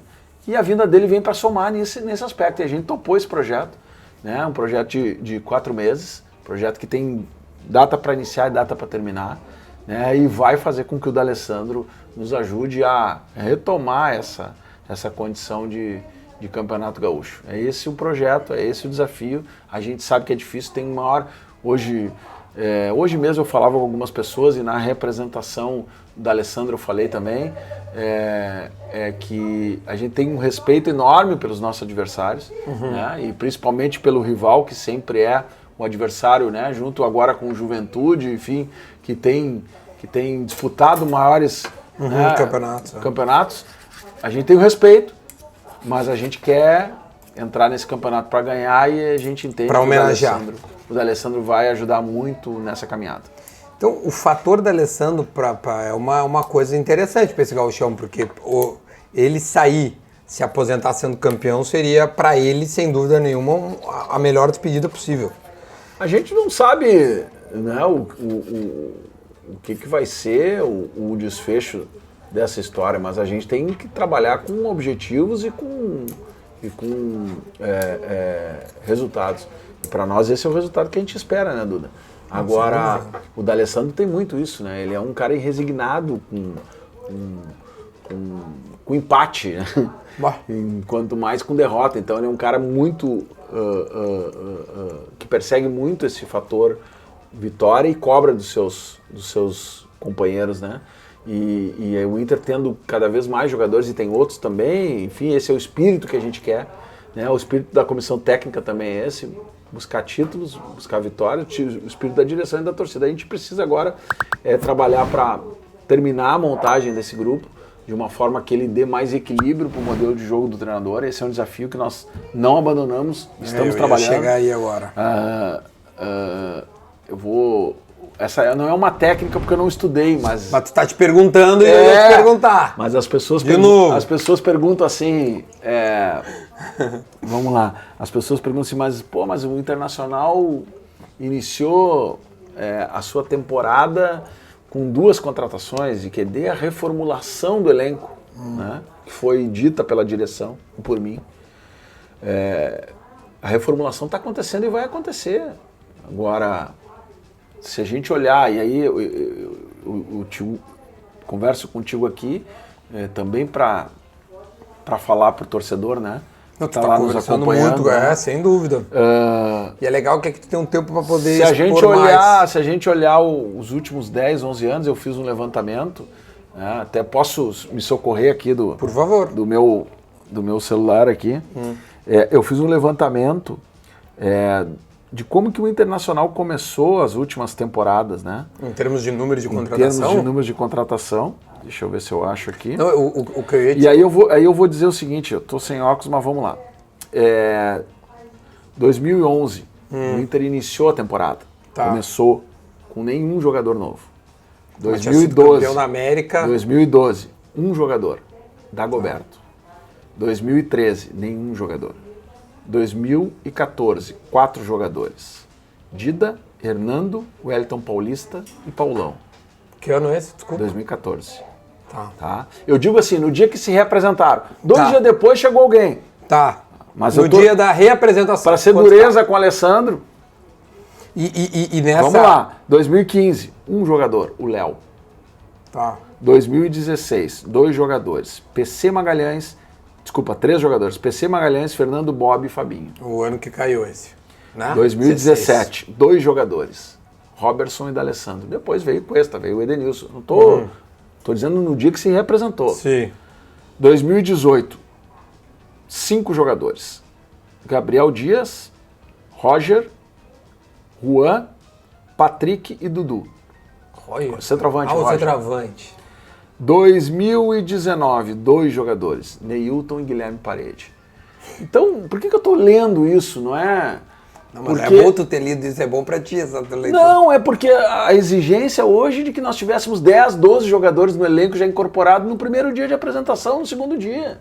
A gente vai fazer as incorporações, mas a gente está fazendo isso com critério. Mas será que a gente está fazendo isso conversando com o treinador, a gente está fazendo isso olhando para o mercado para não ter um gasto excessivo em alguém que talvez venha para cá e não jogue. Mas, presidente, mas o torcedor, por exemplo, não quer reformulação, por exemplo, é não renovar com o Lindoso, é não renovar com o Moisés. Estou falando nomes, não quero rotular, mas estou falando nomes que assim, que a gente via que tinha um burburinho, né, da torcida. E aí, se há uma reformulação, alguns nomes poderiam ser... Você tem que trabalhar com aquilo que o mercado te oferece, com aquilo que tu tem condições de atender e com aquilo que são prioridades. E as nossas prioridades passam por outras áreas, por outras posições. Né? E avaliando estes jogadores especificamente que tu trouxeste, na nossa opinião, né, técnica, trabalhada, inclusive em conjunto com o treinador, são jogadores que serão aproveitados. E com condições de contratação que nos atende, que é muito importante também. Então, se você olhar para isto, você vai ver que são jogadores, para usar esses 2 exemplos, ao contrário de outros que já saíram e outros que vão sair. E também tem isso, para sair o jogador tem contrato. Você não consegue tirar um jogador se ele não quiser ir. Sim. A lei hoje dá o direito do jogador não aceitar. Nós tivemos casos de jogadores que tiveram propostas e não aceitaram. E a gente teve que achar outra saída. Né? E assim a gente vai trabalhando. Então, há esta necessidade, mas a gente acha e entende, e isso é uma questão de tempo. A gente já viu jogadores contestados na vida do Internacional por um tempo e depois virarem jogadores da volta por cima. A gente vai trabalhar para que essas coisas, se são convicções e são, que elas virem realidade e possam nos dar esse retorno. Eu não vou fazer uma corneta. Agora, se o Moisés der a volta por cima, tu vai voltar aqui para nós conversar. Vamos. Porque o Moisés gosta de Grenal, cara. Não, eu sei. Ele gosta de Grenal. Vai, para aquele que deu uma pancadaria, lembra? Eles se pegaram. Deixa eu te dizer, se representaram, portanto, como contratações o D'Alessandro e me ajuda no outro. O D'Alessandro, o Lisiero. Sim. E o centroavante que veio da Bélgica agora, o Wesley. Tá, então foram esses 2, mas o Liseiro chegou um dia depois, né? Liseiro, Wesley e D'Alessandro. E o D'Alessandro. Não, me explica a história do Nicão. O que aconteceu? Cara, o Nicão... Vocês tinham um pré-contrato, era palavrado e o São Paulo ligou... Tu não vai encontrar nenhuma declaração de nenhum dirigente do Internacional ou funcionário do Internacional, ou executivo, seja o que for, dizendo que o Internacional estava contratando o Nicão. São tratativas, são sondagens que o mercado a gente faz com vários jogadores. Mas estava muito próximo. Não, era um jogador que nós monitorávamos. Agora... Desculpa interromper, agora não sei. Ele acabou o contrato dele lá? Ele acabou o contrato dele lá. Então por isso que estava todo mundo indo atrás. Porque e aí acabou o contrato dele, a gente é um jogador interessante, jogador importante. A gente vai, faz sondagem, avalia. E quando as negociações começam a avançar, infelizmente ali teve um desacerto. Né, em relação, entre vocês? Em relação ao staff do jogador, diga-se de passagem, de mudança de questões importantes. E que passam daí de um limite daquilo que a gente entendia como aceitável. E nós não vamos, com a responsabilidade que a gente tem, né, ultrapassar essas questões, a não ser que elas fossem justificadas por uma qualidade ou algo que a gente entendesse ser necessário. Não era o caso. Nós chegamos num limite acertado, apontado, e de repente as coisas começam a mudar estranhamente, né, em relação a isso. O homem fez leilão entre nós aqui. Não é uma novidade, Esse é que eu falo. Eu tô falando. Em Duda. Alô, empresário do Nicão. E não é uma novidade, isso já... A gente conversa muito com outros presidentes, eu conversei com vários presidentes e, infelizmente, isso não foi só com o Internacional, não só sobre esse jogador, sobre outros jogadores, o que demonstra que nós acertamos a decisão naquele momento, né? Mas isso são questões que precisam ser tratadas no futebol de alguma forma, e eu acho que aos poucos isso vai mudar pela composição de alguns clubes já que hoje tratam as coisas de forma diferente. Eu tenho participado e conversado com presidentes de todo o Brasil e eu noto uma diferença significativa nesse aspecto ético. Então a gente tem procurado trabalhar isso de uma forma organizada. Alguns não adianta porque não tem, mas eu acho que a gente tem que evidentemente não deixar passar negócios, fazer os negócios, fechar os negócios, trazer os jogadores, melhorar as equipes. Mas neste caso específico, né, essa situação ela ficou uma situação quase que inviável pelo modelo de negócio que estava sendo colocado e que não era o modelo original, que estava bem encaminhado. O Nicão vinha para jogar pelo lado direito, imagino eu. O Nicão tem uma característica também interessante, tá? Ele joga por dentro. O nosso treinador joga por fora e o Nicão joga por dentro. E por dentro a gente também tem jogadores. Então quando você vai avaliar assim, bom, vamos fichar, vamos... Sim. A cartada poderia ser um... Entendeu? Porque eu tenho... vou usar aqui... Tu tem uma carta, eu tenho o Maurício, eu tenho o Palácios, eu tenho o Tyson, eu tenho... Para usar alguns exemplos, eu tenho o D'Alessandro, são todos jogadores que vêm. E o nosso treinador joga, então ele viria, acrescentaria muito, mas não substituía a necessidade de nós continuar buscando extremas isso que eu ia te perguntar, a prioridade hoje do Inter, ao menos nesse mês de janeiro aí até... Claro, porque às vezes tem uma janelinha ali depois, né? Aquelas janelas de como é que chama? De acerto. Tem um nome assim que de ajuste. De ajuste. As extremas. As extremas são importantes. O modelo de jogo, ele trabalha com porque isso. O Tyson tá jogando por dentro. E é importante ter alternativa, né? Independentemente, isso são coisas que você vai ter construindo isso com os treinadores, né? Porque eles desenvolvem um modelo de jogo, né? Mas você precisa ter alternativa. Eu lembro de um jogo com o Cudê, Inter e Goiás, tá? Sim, o Cudê perdeu esse jogo. Cara, com um a menos. 2 minutos de jogo, 1 a menos. Só que os caras fizeram um ferrolho tão grande e nós não tínhamos ali alternativa de jogo 1 contra 1. E nós ficamos botando bola na área e os caras tirando, daqui a pouco uma escapada, o cara chutou de fora da área, bem no canto, 1-0 Goiás. Eu lembro disso aí. E outros episódios se repetiram durante os anos aí, que nos mostram o seguinte: tem que ter alternativa de vitória individual, de 1 contra 1, e alternativas importantes, que podem iniciar jogando, como é o caso do Medina, né, que gosta disso, como pode ser alternativa. Né? Mas hoje, e ao contrário também, tu tem que ter jogador de área, porque em algum momento tu vai ter dificuldade de transpor linhas, e vai ter que fazer alguma jogada aérea e precisa ter jogador na área que tenha presença, que tenha... Eu achei o Wesley uma criatividade de vocês. E vou te dizer, eu jogava Championship Manager e era um monstro. O Thiago tá rindo porque deve saber. Juro pro Deus. Ele jogava e quando eu vi que o Inter tava trazendo, eu falei, puta, esse cara no Championship Manager era um animal. Era bom. Fazia gol. Esse é fruto, assim, desse trabalho. Achei criativo. Quando você pega o Yuri Alberto, é fruto desse trabalho. Esse aí esse é de outra turma. O Yuri Alberto era a reserva do Santos. E uma convicção nossa lá no clube de trazer o Yuri Alberto. Uma convicção técnica, trabalho de garimpo. Né? Isso foi boa. E a gente fez esse trabalho e isso eu dou todo o crédito a esse trabalho de enxergar o mercado, de trazer, e vai acertar e vai errar. Mas neste caso com mais chance de acerto, na minha opinião, porque traz ferramentas, traz conhecimento técnico, traz características, traz informação. Hoje a gente não traz um jogador por aquilo que são os números ou por aquilo que a gente vê, mas por aquilo que também a gente busca na rede de contato que o clube tem, de onde ele jogou, de preparador físico dele, de ex-treinador. A gente busca essas informações. E isso é importante. Então, assim, o Yuri Alberto é um caso, é um case que eu acho fundamental que a gente fale, porque ele dá legitimidade para esse processo. Então o Inter vai procurar ainda extremas, o Edenilson vai ficar e nós vamos pelear para ganhar o Gauchão nesse primeiro semestre. Vamos montar uma equipe mais forte do que a equipe de 2021, embora, na minha opinião, nós não condiz a posição que ficamos com o grupo que temos. Eu ia concluir agora no final, porque não condiz. Um amigo meu colorado diz assim, de aviso o presidente que ficamos a 3 pontos da zona do rebaixamento. Um amigo meu me mandou, avisa ele, eu acho que vocês analisaram, né? Ficamos também a 3 pontos da vaga da Libertadores também. Então, o meio copo, meio cheio, meio vazio. Meio cheio, meio vazio. Mas não foi mal o desempenho. Não vamos tapar o sol com a peneira. O desempenho foi ruim. Né?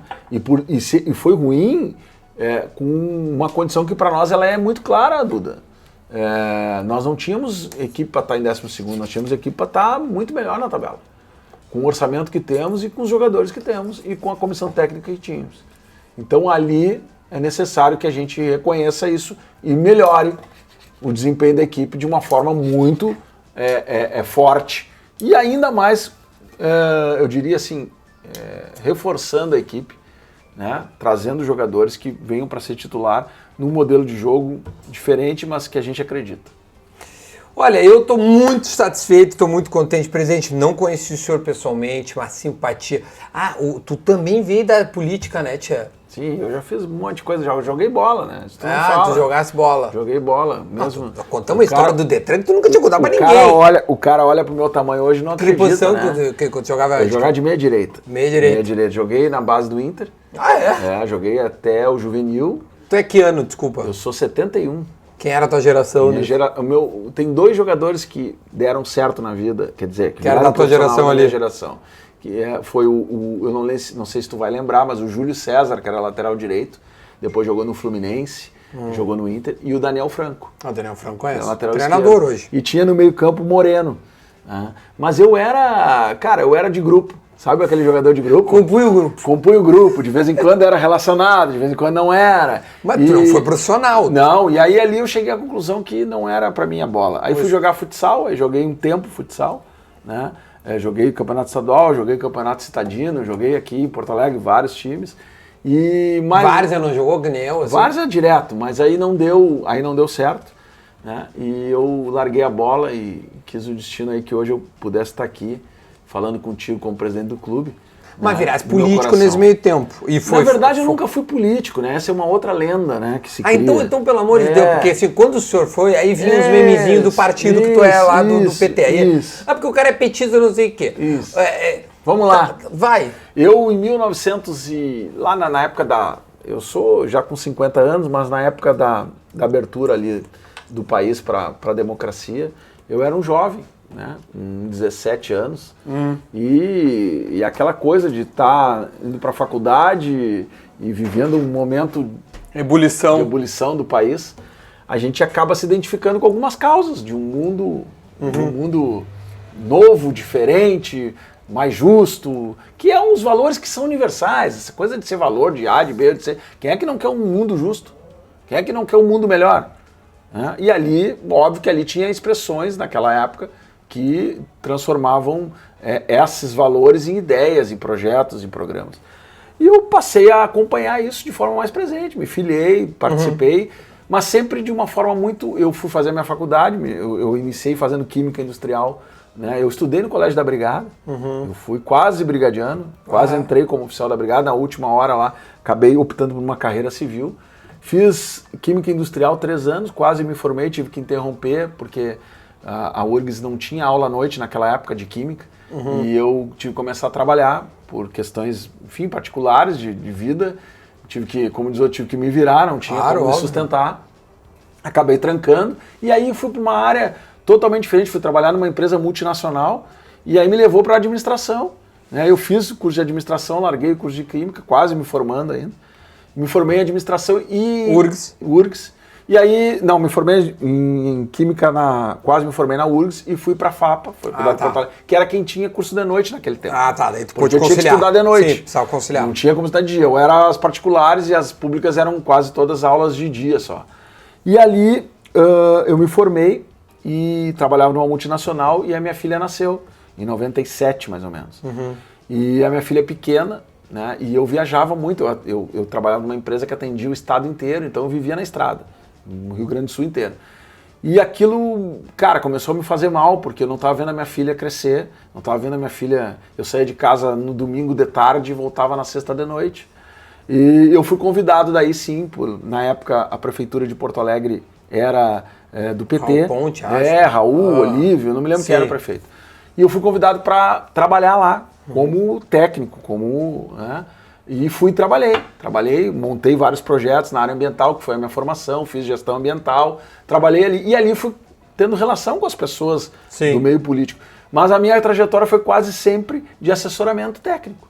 Foi assim que nunca teve um cargo eletivo. Foi assim, nunca tive. Foi assim que eu fui professor da Universidade Federal no curso de administração, né, professor substituto, então fui professor da URGS, sempre com cargos técnicos, né, trabalhando, assessorando a política. Fui trabalhar na Assembleia Legislativa, fui trabalhar na Eletrobras, no Grupo Eletrobras, fui coordenador de mudanças climáticas, que era uma coisa que eu trabalhava, que tinha a ver com a questão do clima, protocolo de Kyoto, mas sempre ligado a uma questão. Em 2001 ou 2002, teve uma eleição e se montou a chapa lá para concorrer a deputado. De candidato. E aí a turma veio e diz assim, cara, nós precisamos de um candidato aqui em Porto Alegre, que viva aqui em Porto Alegre, para fazer, né, um trabalho aqui de base, aquela coisa que a política não tem mais. Sim. Não existe mais. Hoje o cara se candidata com outros valores. Sim. Naquele tempo você ainda pensava que podia mudar o mundo. E eu aceitei, fiz 4 mil votos, 5 mil. Para deputado estadual. Estadual, fiz meia dúzia de votos. Concorri para cumprir ali uma missão. Mas não era um desejo teu, pelo jeito. E tanto é que na eleição seguinte, 2 anos depois para vereador eu não concorri. E era uma eleição que todos diziam que, bom, se tu fez 4 para deputado, vem aqui em Porto Alegre, faz 2.500, tu te elege. E eu não quis. Né? Foi exatamente naquele período, 2004, 2004, agora eu não lembro bem, que começou o debate da reforma política, da qual eu defendia que tinha que se acabar com esses financiamentos, porque isso atrelava as pessoas a concepções das quais elas muitas vezes não acreditavam, mas pelo dinheiro, toma lá da cá. E ali foi uma ruptura minha, assim, com esse processo eleitoral. E dali eu nunca mais fui candidato, nunca fui, isso fazem 20 anos praticamente, né? Mas aquele santinho que circulou ficou na história, porque aquilo ficou numa página do Google, não sei da onde, alguém pegou e usa aquilo como algo que quando tu foi, o candidato do Inter é petista, não sei o quê. E não é a questão de ser petista, de ser pedetista, o Romildo... Sim, o Romildo é do PDT. O Odoni era foi... PPS, o Záquia não foi presidente, mas... O que eu acho é que não dá para misturar as duas coisas. Né? Eu acho, e não estou dizendo que alguém mistura. Estou dizendo que... Não, tu tá dando a tua opinião em relação a ti. E eu acho também que o próprio Romildo, né? Você nunca viu o Romildo numa entrevista, Eu nunca vi ele falar que se vai se candidatar ou não. Agora que está mais agudizando, porque, bom, é um período em que chega perto da eleição, né? O final de mandato também, então as pessoas acabam... É que os caras do partido começam a dizer assim, não, ele vai. Eu não tive mais ou menos uns 3 ou 4 anos uma vivência... Né, com esta relação partidária, eu me desfilei exatamente para que não tivesse nenhuma dúvida em relação a isso, ou seja, meus interesses são internacional e mais nada, e é para isso que eu estou me dedicando 24 horas da minha vida, tenho o meu negócio, trabalho no meu negócio, ajudo lá, eu e a minha esposa a tocar, né, não vou fazer merchan aqui. Pode fazer. Não, mas tenho que área é? Na área odontológica. Não faz, tia. Não. E tenho trabalhado muito nessa questão do internacional, com aquilo que é o tempo que me exige, né? Para que a gente possa... 24 horas, né? Na cabeça sim, né? Não, tu é presidente de 24 horas. Não tem como.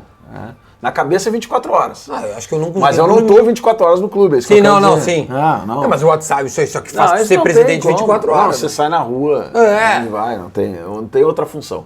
Mas eu digo assim, isso para mim me orgulha, é o que eu quero é que esses 3 anos possam ser 3 anos de muito trabalho, de muita dedicação com todo o nosso conselho de gestão, com toda a nossa diretoria, com pessoas que estão se dedicando, né, de corpo e alma para fazer com que o Internacional cresça nessa sua história linda de vida, com seus títulos que já teve, com as suas vitórias, com tudo que já foi construído nesse clube centenário, que a gente possa deixar aí uma pequena contribuição, mas importante para os tempos de hoje, nesses 3 anos. É isso que a gente está fazendo.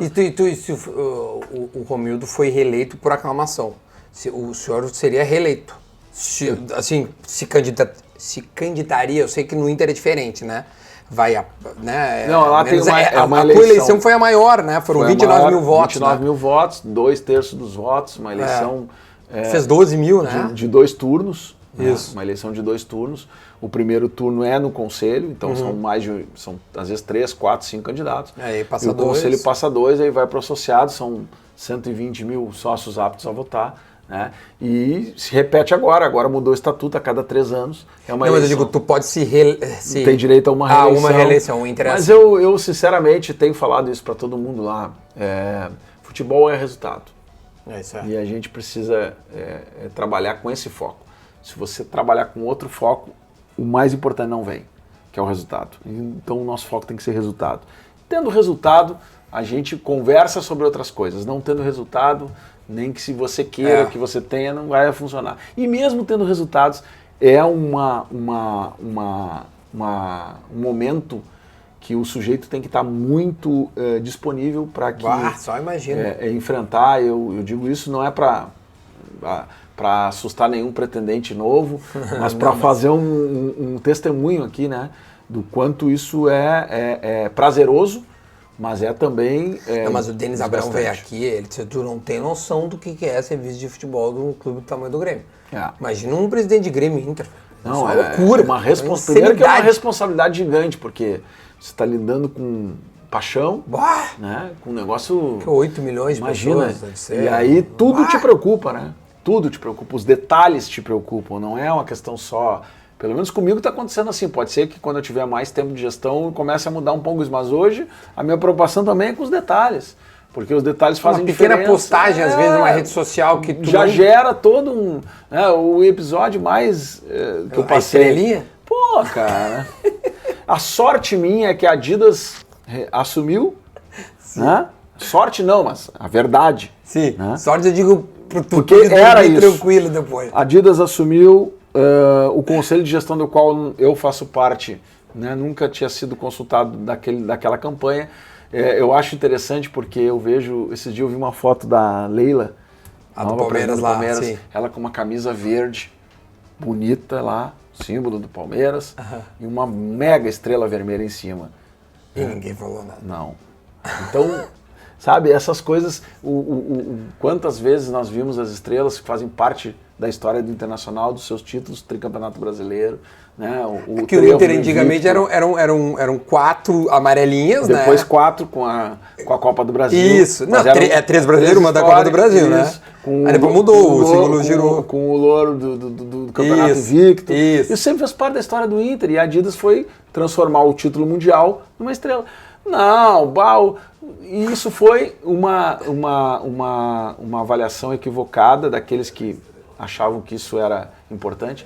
Graças a Deus isso ficou esclarecido e podem ter certeza, eu já disse isso para todo mundo, e graças a Deus o meu conselho de gestão hoje, o nosso clube, é administrado por pessoas das mais diferentes ideologias sociais, culturais, com raízes diferentes, que se complementam e que tem um único objetivo, cara, é o Internacional. É fazer o Inter grande. Fazer o Inter grande, ganhar, e fazer o Inter ser gigante, ganhar. Seguir gigante, né? Seguir gigante, ganhar e ser campeão. Esse é o trabalho que a gente faz. Batia, deve ser, olha, que não, às vezes irrita. Não, irrita, porque a injustiça é algo que irrita qualquer ser humano, né? Presidente... Se isso tem um fundo de verdade, se isso é premeditado, você corre o risco, né? Aí você tem que ir foi pra chuva para se molhar, meu amigo. Correu o risco, tu sabia que isso ia dar problema. Mas quando é injusto, você fica irritado, que tem uma indignado. Coisa que eu tava falando esses dias com... Sei lá com quem que veio aqui, já veio tanta gente, a gente conversa tanto. mas que às vezes, né, a gente não tem controle das coisas, entendeu? E as pessoas que, né, eu não me lembro quem era, mas eu acho que era o Roger, não quero ser injusto, mas o Roger disse, cara, saía algumas coisas na mídia que me irritavam. Só que eu falei pra cara, tu não tem o controle, não adianta tu ficar irritado, mas tu não vai conseguir mudar, entendeu? E eu vou te dizer mais uma coisa que eu digo isso. Sabe qual é o grande problema, Duda? É que as pessoas medem os outros pela sua régua. Ah, sem dúvida. Então, sem se dúvida. elas estivessem no teu lugar, talvez elas estivessem fazendo isso. Então, elas olham para aquilo e conectam isso e fazem a sua dedução. Esse é o grande problema. Porque se as pessoas parassem um pouquinho, não, para aí só um pouquinho, vamos perguntar pro cara, vamos conhecer o cara, vamos falar com o cara.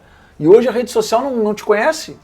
Ela ouve dizer de um, de outro e pá. Porque o cara recebeu na tua eleição aquele flyer, pronto. E aí conectou com isso já vem, um ano depois. E deu, entendeu? E vai fazendo um julgamento. Né? E aí o cara não gosta, o cara gosta. Então é subjetivo, mas é uma coisa que desgasta o emocional.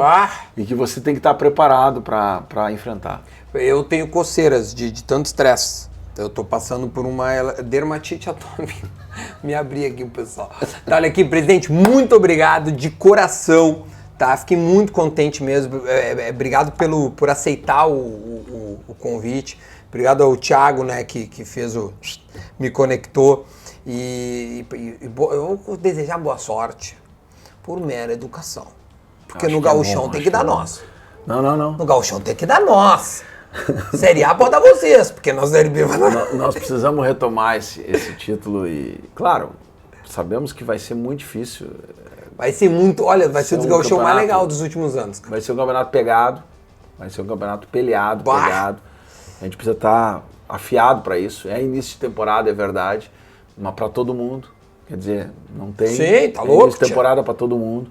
E eu tenho certeza que vai ser um campeonato importante, que ele também seja um campeonato agradável, tá? Disputado, porque a gente retomou agora um novo contrato com um novo modelo de televisionamento, que precisa se afirmar, né? Com novos horários de jogos, com novos dias. Vai focar nas quarta-feira agora, vai ter quarta, vai ter sábado, vai ter domingo. Então a gente precisa trabalhar também para que federação e clubes, né? Para que esse espetáculo seja um espetáculo bacana, porque a gente precisa fazer com que o gauchão se mantenha, né, com a sua tradição, com a sua cultura. Isso não é simples, não. E no momento que a gente vive hoje, voltando de uma pandemia, né, voltando naquelas, porque ainda estamos aí com a Omicron forte, é fundamental que a gente tenha um sucesso no campeonato. E o Inter vai entrar para ser campeão, como sempre entrou, mas dessa vez a gente precisa... Vai ser mais que os outros. Fazer vingar aí. Presidente, queria, antes de te agradecer, te dar porque nós fazemos a perguntinha foi forte, hein? Foi. Pô, mas rendeu, né? Mas tu te saísse bem. Não, é que eu fiz a primeira resposta mais direta. Como eu recebi. E a outra com o Gil. Exatamente. Ele respondeu. Então tá. Ó, aqui tem um kitzinho da Gimo que os guris mandaram. Então, qualidade comprovada, fica à vontade. Obrigado. Tem tudo aí dentro, tem o próprio desengordurante que eu uso depois que acaba o assado para limpar ali a grelha. Aqui também, ó, multi-superfície, eu tô meio Milton Neves, né? Aí vem o paninho da Gimo, ó, tá tudo aí dentro, ganhou tudo. Tem o kit aqui. Tem beleza. Tudo aí. Boa. Tu te desce. Ó, tipo, o que eu... Não, te deu, tu vai sair daqui que ninguém sabe mais como uma banana. Presidente, que eu ia te agradecer de verdade, tá? Eu fiquei muito feliz. Eu vou te mandar um beijo com uns amigos meus que trabalham no Inter. A Vitória Martins, acho que chegou recentemente. Sim. O Johnny, o João Andrade. Sim. Rasta, bom demais. Acho que é da área de vídeos ali, gurizada. Então todos trabalhavam comigo na Atlântida, estão lá no Inter agora. Legal, cara. E quando a Vicky me disse, acredito que o presidente vai. Eu falei assim, sério, tô muito feliz, que bom que ele foi. Eu falei, pô, eu que agradeço. Então, tô te agradecendo mais uma vez. Duda, importante esses espaços porque nos dão a condição de falar com o torcedor, né? E poder, com mais tempo, como tu dissesse, expressar um pouco do que a gente pensa e de quem a gente é, né? E tu dá com muita naturalidade aqui nesse ambiente, aqui tu dá essa condição. A decoração podia ser um pouco melhor, né? Mas isso a gente respeita. Não, e olha que eu tirei umas coisas do Grêmio pra ti, viu? Que era mais. A gente respeita, mas tu és um profissional aí também que vem trilhando um caminho bacana aí de comunicação e tirando a rivalidade que alguns ainda não entenderam que ela é muito forte dentro de campo, mas que a gente pode viver construindo aí, né, posições para o futebol de forma geral. E eu tenho o prazer de estar aqui conversando contigo e te agradeço pelo convite e sucesso aí nessa tua empreitada e que tenham muitos assados com muita gente melhor e mais importante do que eu para melhorar e cada vez mais a tua audiência aí. Tua posição é gigante. Eu vou te dizer, eu quero uns caras do Inter, hein? Eu vou avisar vocês, hein? Quero um jogador do Inter. Agora eu convidei o D'Alessandro já. Diz que vem. Tá bom. Vai ser um bom papo. Vai ser um bom papo. Vai ser, tem aí muita tu chega história. lá amanhã, fui lá no Duda lá, vai lá no Enche o Saco lá e vai lá. Presidente, tenho certeza que a torcida gostou muito, né, pela oportunidade. O que eu vou pedir? Pra ti, se ainda não se inscreveu no canal, te inscreve aí. Tem muita entrevista legal vindo pela frente. Se tu gostou dessa, tem outras que já rolaram, dá uma olhada aí nas entrevistas que já aconteceram no canal, pra ficar por dentro de tudo que já rolou, tá? O presidente tá aqui, teve o Denis Abraão esses dias do Grêmio, enfim, teve vários outros convidados. Então te inscreve, dá o like, comenta, diz aí o que tu achou, como é que vai ser a temporada do Inter, pra comentar aqui, né? Depois o presidente vai lá olhar os comentários, vai ver se os caras sabem. Tá, gente? A gente volta numa próxima oportunidade. Tchau, até mais!